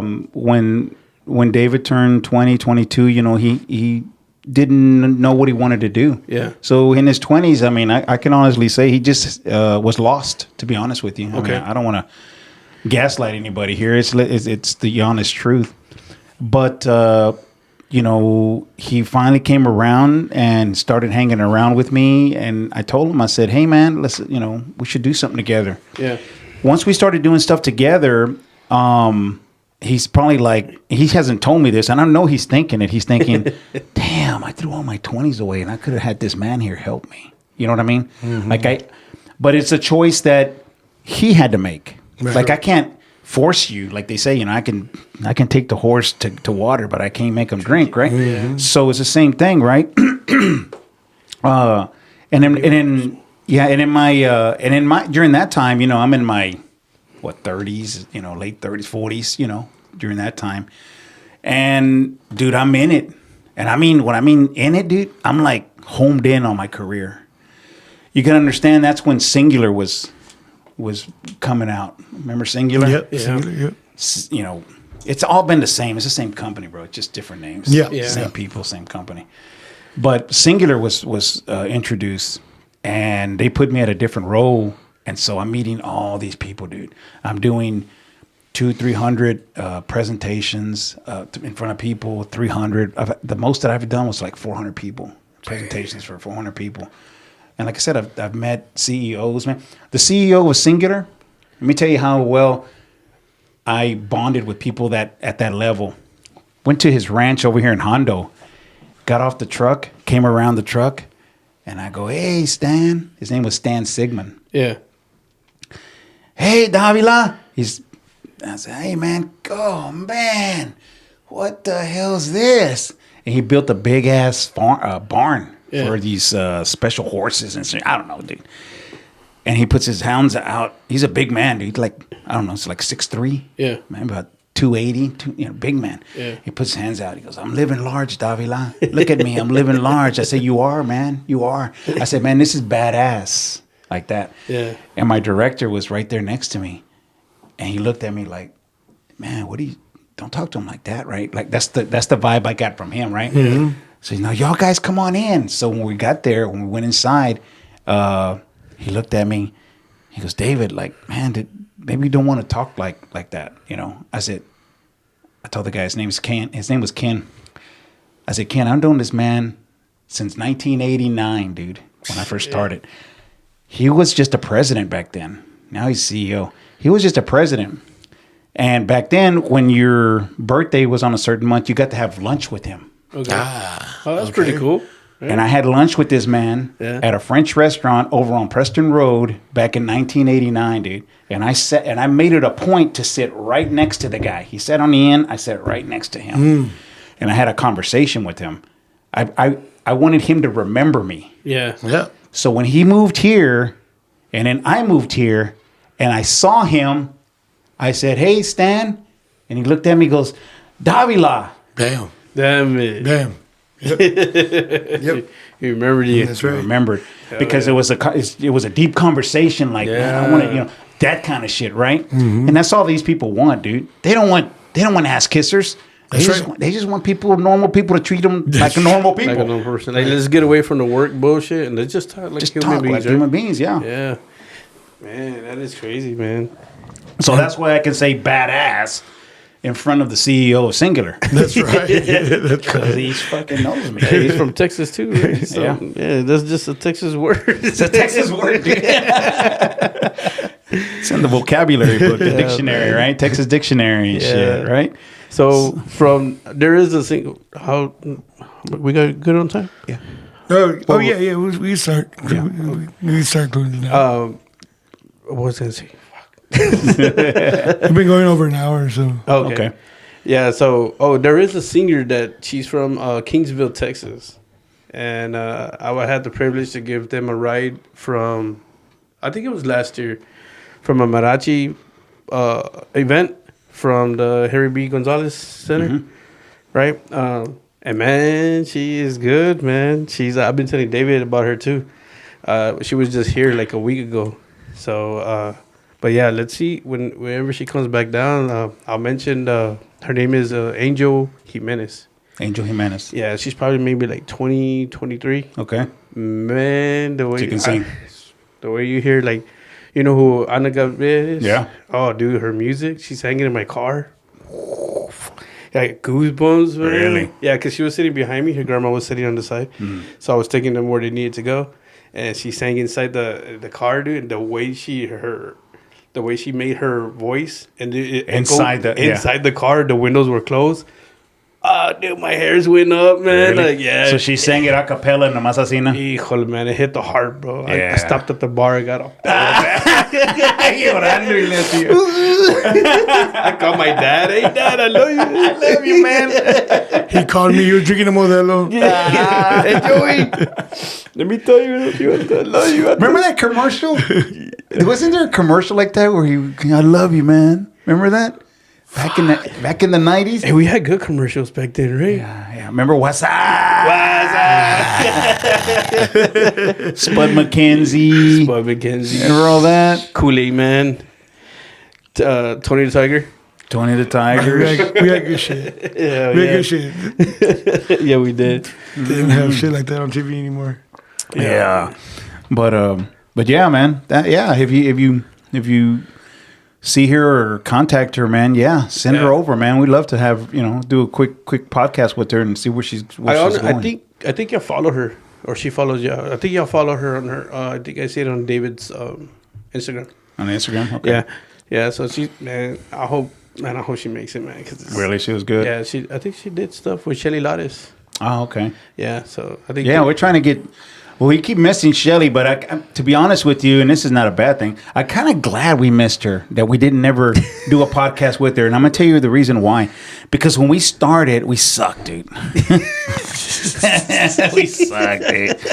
And then we saw her also starting the shell shock, right? Yeah. That was kind of starting for her, right? During that time. I think she had been doing it for a little while, but so it was kind of like let's don't reach out yet because we're not there yet, right? Because I want to sit down with her and have a really good conversation with her, right? Yeah, for and sure. So I said, no, let's wait a little bit, right? Let's just keep going. Let's just keep.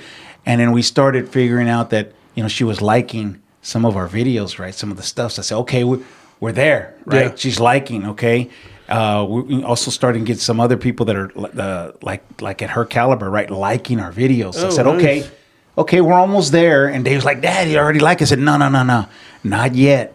I says, I'll let you know. Yeah. I says, I think in 26 we're going to be ready. Nice, I'll be able to sit down and really have some good conversations, I see what you mean. And so, because I told him, I says, from the beginning, I said, one thing I don't want to put out is I just don't want to put out just a bunch of crap. I want it to be at least at the best quality of content we can put out at the moment, right?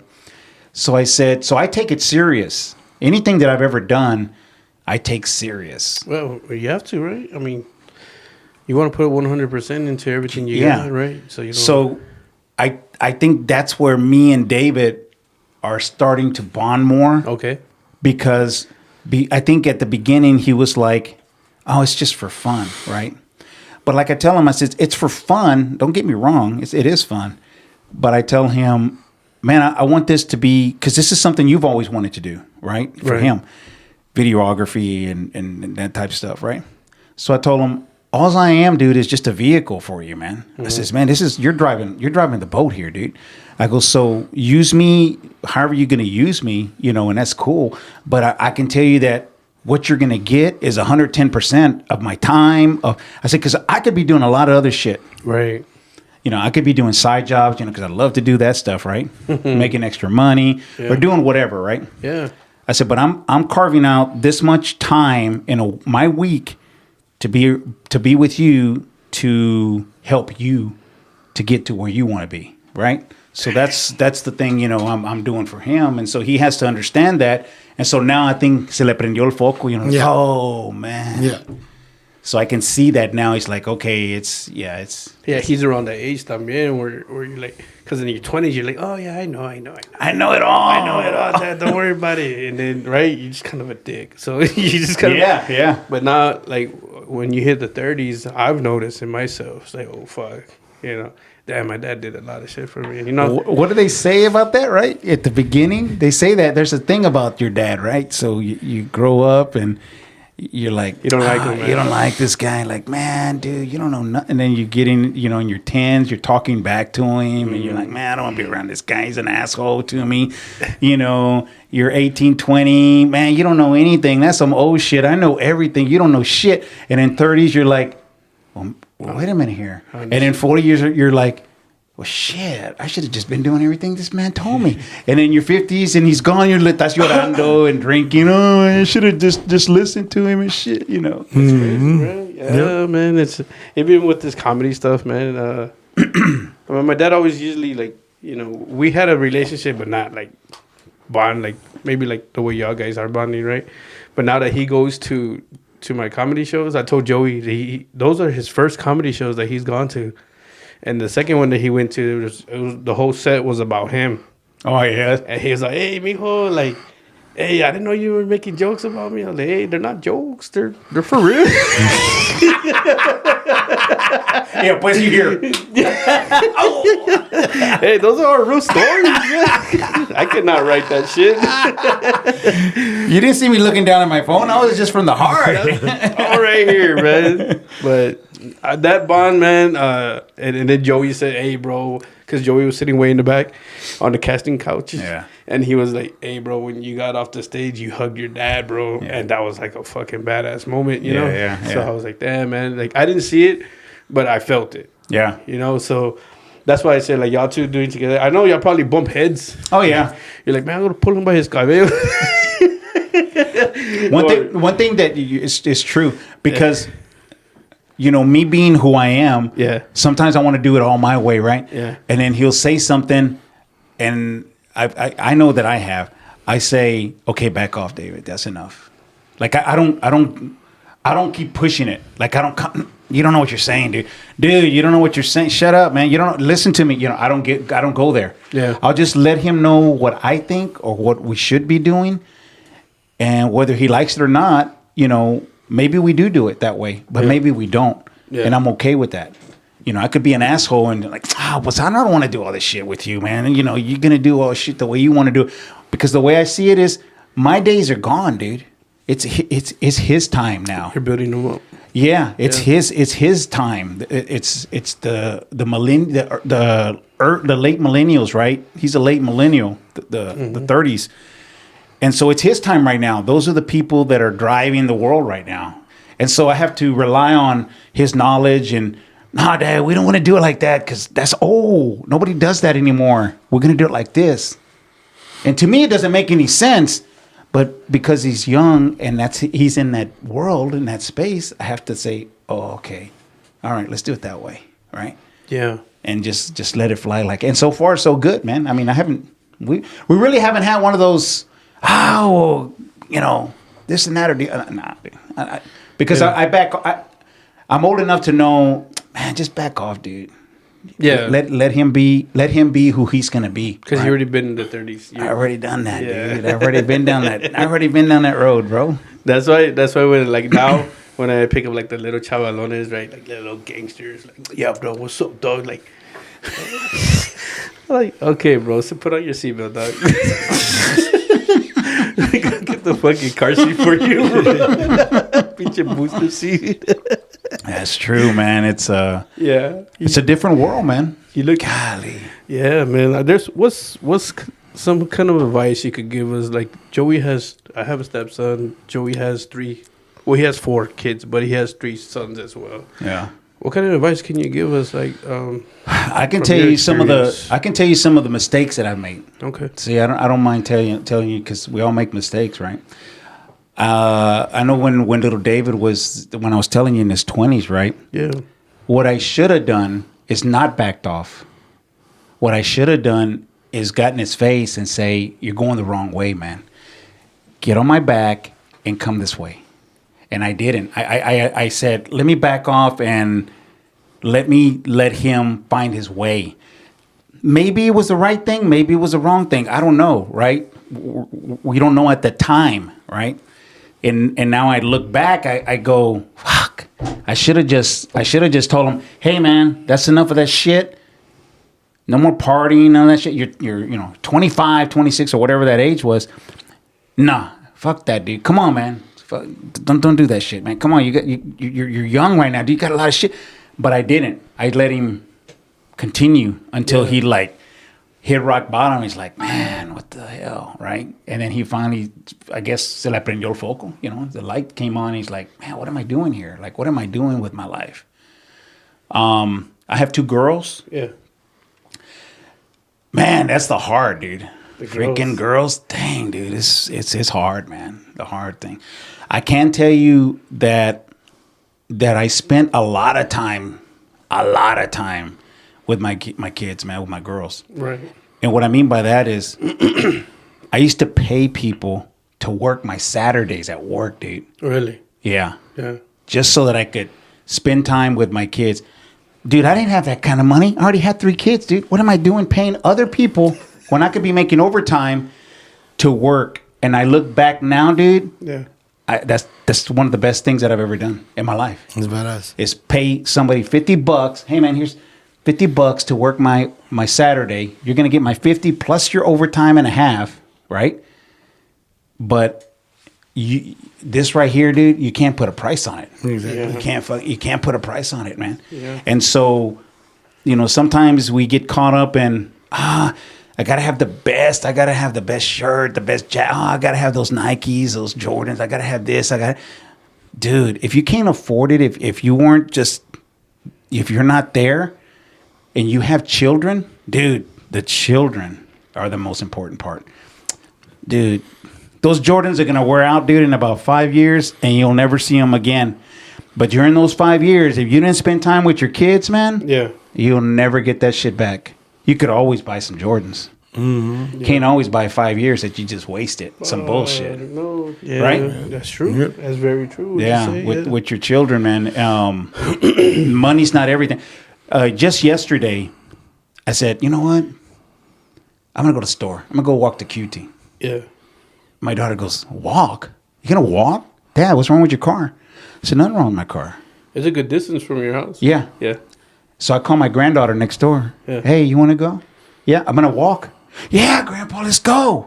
Right? So I got to, me, my wife and her got to walk. We walked to QT and we walked back. But some of the best times that, I don't know about you guys, but some of the best times in my life is time that the people that were important in my life, when they spent that little time with me. Yeah. I go, oh, yeah, I remember when so-and-so did this for me. Right? He took me here and we hung out or whatever, right? You remember that shit. Yeah. You don't remember the Jordans. Nah. You don't remember all the polo jackets and all that. You don't remember all that shit, dude. Yeah. But you'll remember that. So it's important to, man, sometimes you have to back up. It's hard. It's hard. It's tempting because money is money. You got to have money. You got to, all that shit, right? That's true. But, dude, spending time with your kids, man, I have no regrets, dude, about that. None at all, man. But the money part, just spend time. I don't care, dude. What age was that you realized that, hey, your family's more important than damn young, dude. I was like 19. Damn. 19, man. Yeah. When my daughter was born. I got pictures of her where I would take her we'd go to the school and I would just roll a soccer ball with her and just, we'd just be out there in the waiting, because my wife used to cut hair on Saturdays. Yeah. So I said, I'm not just going to sit here at home and watching her. Let's go, mija. We go walk across the street to the school. She'd be playing around, whatever, take her to the playground and all that. At the time I had an old camera. I took some pictures or whatever. But, I remember that. And even, you tell my daughters today, say, what is the main thing you would ask, you would think about your dad? Yeah. And the first thing they're going to tell you, I know. My dad was always there. He was always there. My dad was always there. I hope you get to meet my daughters. They'll tell you, man. That's good. So my dad was here. He took me here. He spent his time, the time that he had with us, it meant everything. He coached us. Man, how could he be working, raising 3 kids, and coaching us at soccer? Three kids. Dang. So, to me, I didn't never run out of energy. Yeah. It was just, I have to do this because that's not what I got. So I want them to experience, that. I want them to experience, man, my dad was a badass, right? Yeah. He was fucking always there, taking care of business and stuff, right? Yeah. So don't go chasing the mighty dollar, dude. Si te viene, it's fine. Because remember, dude, think about it. The old saying, you don't take anything with you, is so true, right? When you die, you still get a bill. That fucking funeral costs a lot of money. You're already gone, dude. They're billing your ass, dude. Oh, no, man, you got to pay this shit right here, dude. What the hell are you doing, right? Still get a bill, dude. So bills and all that shit, dude, pay what you can. If you can make a little extra money and you got some extra time, go make that, go make it. But when it comes to time and family and stuff like that, to me, that's everything, bro. That's everything, and that's why you'll notice. You saw a little compound we got there, and you have my daughter next door, and we all that we have. Yeah. And so we, Yes. Yeah, you still have everybody together with you, sure. man, and that's I think that's going away. That's going away from today's generation. Yeah. Because we saw what you're doing. I'm like, dude, he knows how to put some shit together, Yeah, man. yeah. Which was pretty cool. And then I look up to you for that part, right? Yeah. You know? Of course, the podcast, but more as a man and a father, right? Like the way we saw you there with your kids. So Yeah. I had a conversation with my brother last Saturday. Yeah. Last Saturday night. We were there and just, drinking some coffee. It was late at night. It was like 12 o'clock, it was like 11 at night, dude. We was sitting there drinking coffee and shit. And he goes, David, like, what is some of the things like, because we're getting to know each other too, right? Yeah. So he asked me, what are the things, that I can do, since I just met you, man, I said, bro, one thing that I've never had, and I don't know if I can speak for all men, but I mean, I've been around a lot of people, man. I said, but dude, we don't have nobody to talk to. Yeah. We don't have nobody to talk. What are you going to go do, man? You're going to go tell your wife your man problems? Pfft, no. You're going to go tell your bros, your homies, your problems? You're going to go tell your coworkers your problems? Pfft. Your kids your problems? definitely not. Your parents? Yeah. Who are you going to go talk to, man? Yeah. So we as men, as fathers, we have nobody, dude. We're on a fucking island, dude. You're grinding. You're wondering, wait a minute, man, what about me? Shit, you wake up one day and you're freaking 55 and you're like, well, wait a minute here. What about my ass? I'm over here doing for everybody, family, friends, coworkers, jobs, neighbors, church, blah blah blah. Yeah. Who's doing for me?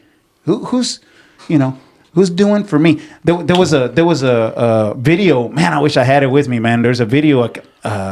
What's that guy? The quarterback that has the podcast, Cam Newton. This is Cam with the Newton. hat. Yeah, Cam Newton. And he has somebody, I don't know who he is, and he's talking about with the cooking. He DC Young Fly. You know what I'm talking about with the cooking? From Wild 'N Out, yeah. Man, that makes so much sense. First time I heard it, I was like, oh, yeah. He fucking nailed it. He nailed it, dude. Well, He you got remember, you remember the quote? He says something like, I don't know, it's not verbatim. I'll tell you what it kind of more or less is. So he's saying, yeah, people are out there, they're wanting to eat, right? And so you're the chef. You're feeding out everybody, right? Mm-hmm. People come back for seconds and you're helping them, right? You're still slaving away, cooking and cooking, right? And then he goes, and then one day you turn around and you go, but nobody's cooking for me. Nobody's feeding me. But you're feeding everybody else. And then he goes, by the way, man, you're the chef. Everybody's got to eat. Yep. Right? So you're like alone in a sense, right? Yeah. I think now with technology and the way things are, I don't know a lot. I know it's a man thing, but I know also the machismo, right? El Mexicano, right? That we're like, nah, I got it, bro. I got it, But I think we carry so much, man. That's probably why we die early. I think definitely that's why we die. I mean, why else do we fucking die early? We're stronger. Yeah. How is it that we are stronger, but we die younger? That doesn't make any sense. What it is, bro, is the stress and the burdens and the heartaches and the loneliness, right? Of being a man, a father, right? Yeah. That takes its toll, man. It takes its toll as time goes on, and you start like, man, I'm getting tired. I can't no more. And then what happens? You start getting a little depressed, right? You're not going to go tell nobody. You're not going to go tell nobody, okay, you're a little dumbass and you're a little, I'm depressed. No, you're just going to put it in and and then you shut down, bro. Yeah. You shut down. And then now you're like, okay, ya se acabó. Dun, and the light goes off, right? What then, right? So I think it's really important, now that you find someone. If you find a daughter, your wife, a brother, a good friend, somebody like that you can actually talk about, like, shit, like this is what's happening to me, bro. What the fuck? And you don't have to the guy that's with you or the girl or anybody, they ain't gonna know the answer. Yeah, just someone to listen to your stuff, right? The best thing is to have somebody to listen, dude. Yeah. Because you need to vent that shit out. Fuck yeah. You gotta get that shit out, bro. Who are you gonna go tell? I don't know if y'all ever done this, man, but I've done this myself. Sometimes, bro, I'll pull over, man, and I'm fucking in my brain talking to myself like, God dang, man, fucking tired, man. I'm tired, dude. Like I can't, and I'm not physically tired.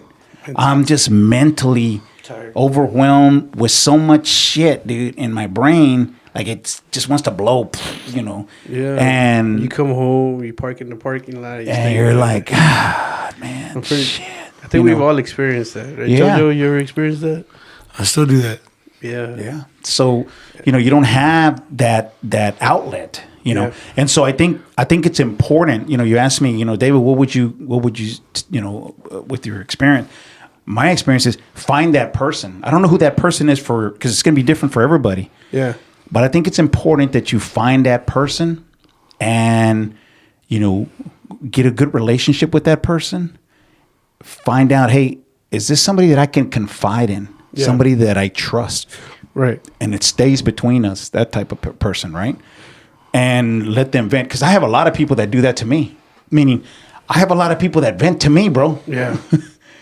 Because I'm not going to go out and be cheeseman, right? Right. You know what Joey told me? You know, I'm not going to do that shit, bro. Fuck no. For nobody, right? Yeah. So people trust me and they come vent for me, but I don't have nobody to vent to. Who am I going to go to, right? I don't have anybody.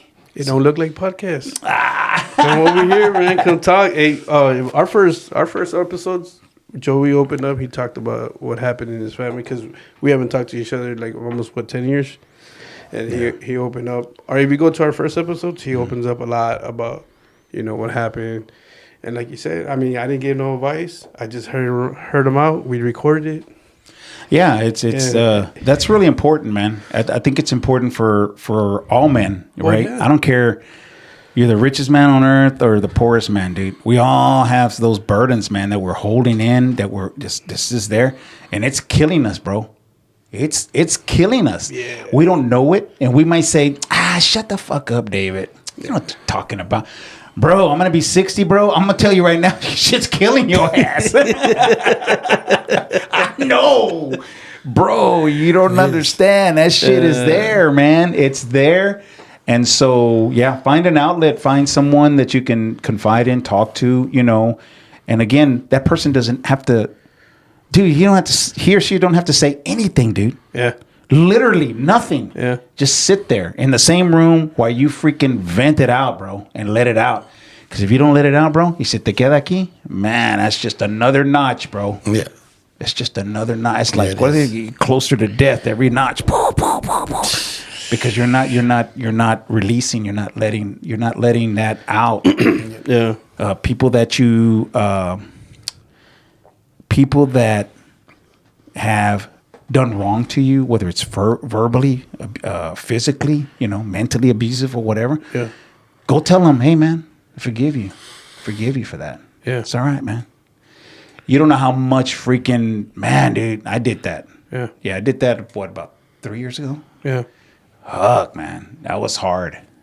Really? But it's gone, bro. It's gone. That shit's gone, dude. It's not even there no more. You know what I mean? It's gone. Almost like a brain cell, right? That was full of information that you didn't need. You just got rid of it. And now you can fill it with something else. Something else, bro. It was just like right there, dude. Like you wanted to fucking, you know, man.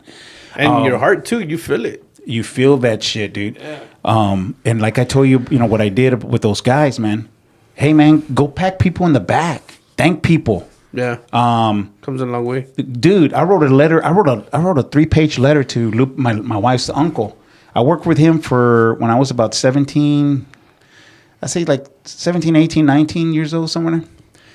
And dude, he was like a second father to me. But he was like there. Like he would say, hey, David, come here, man. Yeah. Hey, man, don't do that, dude. Don't do that. Okay. Well, I'm going to tell you why you don't do that. And he would tell me. Wouldn't yell at me. Wouldn't say, hey, what the fuck, pinche vato chinga. No, he pulled me aside, boom, tell me, hey. And then I would leave, and I'd be like, fuck, man. That was worse than me. He should have just yelled at me. I would have felt better. You know what I'm saying? Yeah. And but boom. Sometimes speaking softly, man, just gets your point across better, right? Different. Yeah, So I wrote him a letter, dude, about 8 months before he passed, thanking him. Like, hey, bro, this is the impact you had during that time in my life. Yeah. This is the impact you had on my life, bro. This is the positive things that I've taken from what you showed me, what you taught me. And maybe you didn't know what you were doing, but I'm letting you know now what you did, right? Yeah. So when when his wife read it to him, right? You know, he's crying and everything. And he goes, I want that framed, and I want it right there in my room. Yeah. It's one hell of a letter, right? So again, dude, why can't we do that for each other? Why can't you do that for others, right? ¿Qué te cuesta, man?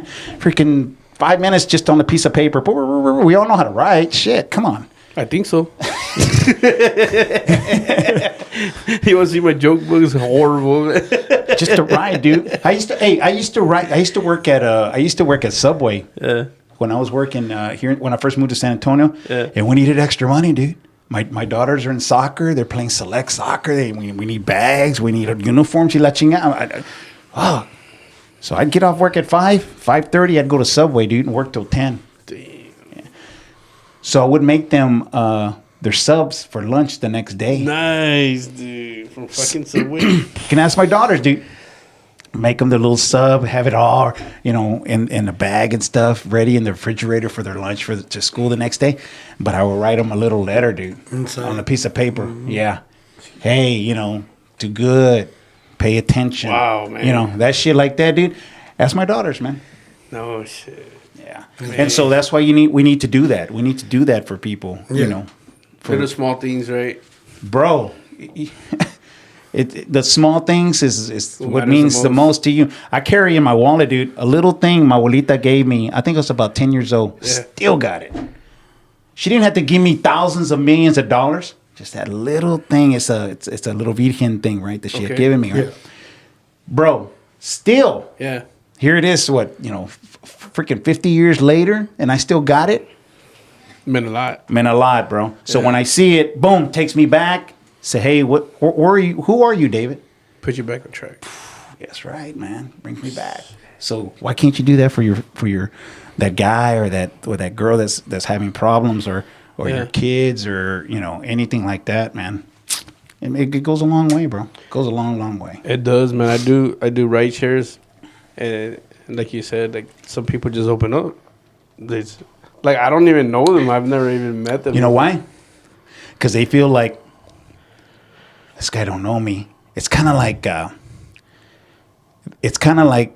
going to the country and yelling at the top of your lungs because they know that it's going to be right here and nobody knows about it. And when I leave, then nobody knows about it. So if you're getting that, it's because they think nobody's ever going to know about it. But they're letting you know, right? They're venting. They're letting you know, man. So, yeah, dude, when you hear that shit, that's powerful shit right there. I think what hurts the most, honestly, is when an older person gets in there, maybe like 70s, right, 60s, and they cry. Like, I've had them cry, man. Like, ladies, bro. Like, not even pedas, sober, Like, híjole, my husband, he treats me ugly. And I'm just like, what? It's sad because, I saw a lot of stuff growing up también, right? But you're just like, hey, man, lady, I don't know what to say. But like you said, they just want somebody to listen. They just want to listen, bro. But it hits more when it's in Spanish, man. Because what is it about that, right? Híjole, man. I'm just like, I'm all there all fucking... fucking gave her a hug. I call my mom and...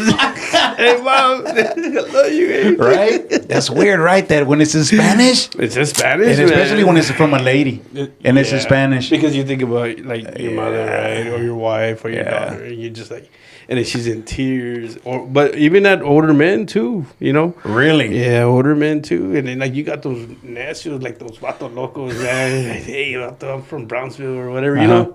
Even them too, like Really? and they mention like their mistakes. Yeah. I should have done this. I Should have done that. Yeah. And I think about it, right? And then I come home, I was like, yeah, you know what? This man's right. I mean, I don't even know him, you know? And I tell my wife, I make $150 less every single day with this job, right? But I feel more fulfilled at the end of the day. Oh, okay. That'll work. Yeah, because I take people to work. I take people to dialysis. I bring them back from dialysis. Or somebody who just had a shitty day at work. The other day, I delivered a man to the hospital to see his baby girl get born. You know what I'm saying? Yeah. The ride was probably like $10, you know? But I'm already at that point where it's just like, dude, he's going to see his baby because I got him here safe. You know what I'm saying? Yeah. So it's not like, because I've made $100,000 a year. And what I got, I had more fucking stress and I was miserable. So it's just like, I know what 100,000 brings. So it's just like, okay, now I'm going to do things what I want to do. Yeah. So this is where we're at. You know, I got several things that I want to do. I'm doing this. I'm doing the comedy. I'm doing the lift, whatever. So it feels good not to have to work somewhere you don't want to be at. I wish I knew that, dude. but you know what I'm saying? Like it's I tell Joey, dude, if I go back to trucking, I'm fucked, bro. Like, the money will be there. The financial problems will go away right away. But I'm going to be fucking miserable. Yeah. So I tell him all the time, dude, I say, I can't fucking go back, Joey. Like, I can't. Yeah. There's no fucking way. Yeah. It's yeah. And then you're kind of like by yourself, right? Damn. I don't know how truckers do it, dude. They're by themselves, or that. Yeah. That don't bother me. It's the time. And even that, too. The Yeah, time and being by yourself. There's 70 hours. It's the 70 hours. Because I could be by myself, like, mentally. I can. And I'll just read a whole bunch of books and stuff like that. Right. Listen to books. Not read, right? Can't fucking Right. read and drive. But listen, but yeah, man, like you said, it's just, I mean, it's weird. Knowing, you know, like, I bump into a lot of different people. I actually bumped into Shelly Ladis, is Asian. She told me she was her. Oh. Yeah, it was a Juanita. I picked her up on Broadway. Yeah, dude, I meet a lot of people, dude. I met the guy from Telemundo. Oh, really? Oh, no, one of those Spanish guys, though. Like, he does Spanish boxing commentary. So, that dude, many people, I got him on the Instagram, and it don't look like Instagram as well. So, I mean, I met a lot of different people, man. And there's some people you never want to fucking see again. You know, I wonder if you should have like a microphone. Oh, I got a camera in there. Yeah. I and gotta- just tell them, hey, you know what? I don't want to record you like video, Yeah. and you don't have to mention your name, but I'd like to hear your story, and then hit play and hit record, and let them go off, dude. There. And dude, can you imagine all those stories that you would have? Yeah. You could make that into some kind of, I don't know what you could make with it, dude, but you could just say, I don't know, hey, what's that guy? Confessions of a Taxi Driver. Remember that? Right? Or you could, or yeah. I remember you that. Could make, yeah, you could make, or you could make something where it's, you know, Joe as a Lyft driver, and my story, or my guest, or my whatever, and do just one after the other, dude, and people are listening to that shit, going, "Whoa, fuck!" Yeah. People are going to that. Yeah. You know what I've always wanted to do? You see those videos where where they put the table, and then they put a bowl, and they write down your, what does it say? Like, write down something that you wish you would have told somebody that you never did. Mm-hmm. And then some people write down some fucking damn, dude, some shit. Damn. And then they just fold it, put it in there, and they leave. And then this guy will get on YouTube, and he'll just say, read 'em out. Yeah, and he reads it, and he says, you know, so-and-so, you know, my boyfriend used to beat me, blah, blah, blah, and, or, I once stole some money from some lady or something. Yeah, almost like a confession without knowing who the confession was from. So it would be something similar to yourself, but you would have it on audio. Without the holy water. Without the holy water. Or when they get out, you could have a little, and they're like, "What's that? I don't know." I'm just trying to bless you before you leave. You know what? It's kind of scary. It's scary, man, sometimes because you pick them up, like, sometimes way out there, man. And Joey was talking about this on the podcast too, that they'll pick you up from the outside, like, countryside. Yeah. And back, but... Yeah, man, it's just crazy what some people say sometimes. My bad. It could be crazy, right? Yeah. It'd be scary. It could be scary, man, to do shit like that. I mean, so we've been going almost, 2 hours? 2. You want to wrap it up already? Yeah, let's wrap it up. Man. Jojo? Yeah. Yes, I could. Ready? Hit it on. Yeah, for sure. If you could just do me a favor, man. Yes, sir. The Tony Parker jersey. Did you get rid of it? No, or? we still got it, dude. We're still trying to get rid of it, man. Do your promo. Hey. Shit, man. Everybody, y'all need to get on Double Days Podcast, man, on Instagram. We're there. We got a Tony Parker original game worn. Actually, they didn't wear it, right? But it's one of those that are the real authentic shit, not some cheap ass stuff that you get at the flea market. I'm talking some $200, $300 jersey with his signature in the back. I don't have it authenticated, but I know for 110% that it was his signature because I've got others. Okay. Right? And we're trying to give it away, but we're trying to get people we're trying to gain basically some followers on Instagram. Okay. And so go on Instagram, and follow us. Tell people that other people that you have to follow us. And basically when we end up with the one that has the most that followed us, that's who's going to win it. Double Days Podcast. That's Double Days On Podcast. Instagram, right? Yeah. Hell yeah, man. Yeah. Can you do the hey? Hey. Can you give us the promo? Hey. Hey. Can you do it? I like it, right? Hey. Hey. Fucking sign up, bitch.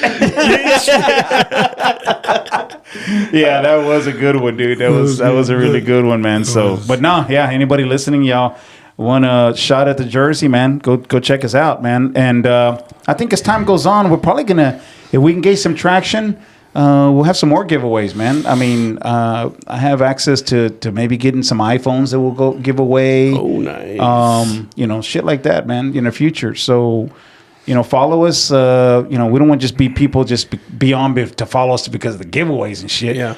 We have some good content. We have some good conversations and stuff, and I'm hoping to get better, man, in the time and the years to come, man. So, hell yeah, that's man. it. Joey? Thank you for coming out. You got it, man. Thank you for coming out. Thank you, I still haven't got my voice all the way back. Yeah. He sounds like those sexy radio. Yeah. Next, we have Marvin Gaye. I appreciate you coming out of here and to our podcast. And I love the stories. I love your stories. Hell yeah. So the first day we met you when we did the podcast, and you totally blew me away with your personal story. Yeah. That we didn't get to today. But After the podcast, right? oh yeah, That was after the podcast. And awesome. and Fucking badass. just thank you for coming out and sharing. Yeah, and, absolutely. looking to join in on some of your podcasts. And, Most definitely, man. yeah, absolutely. And that's all I got. Follow Double Days Podcast. Let's go. right. Follow Let's Double do Days it. Podcast, man. Got Hey. it.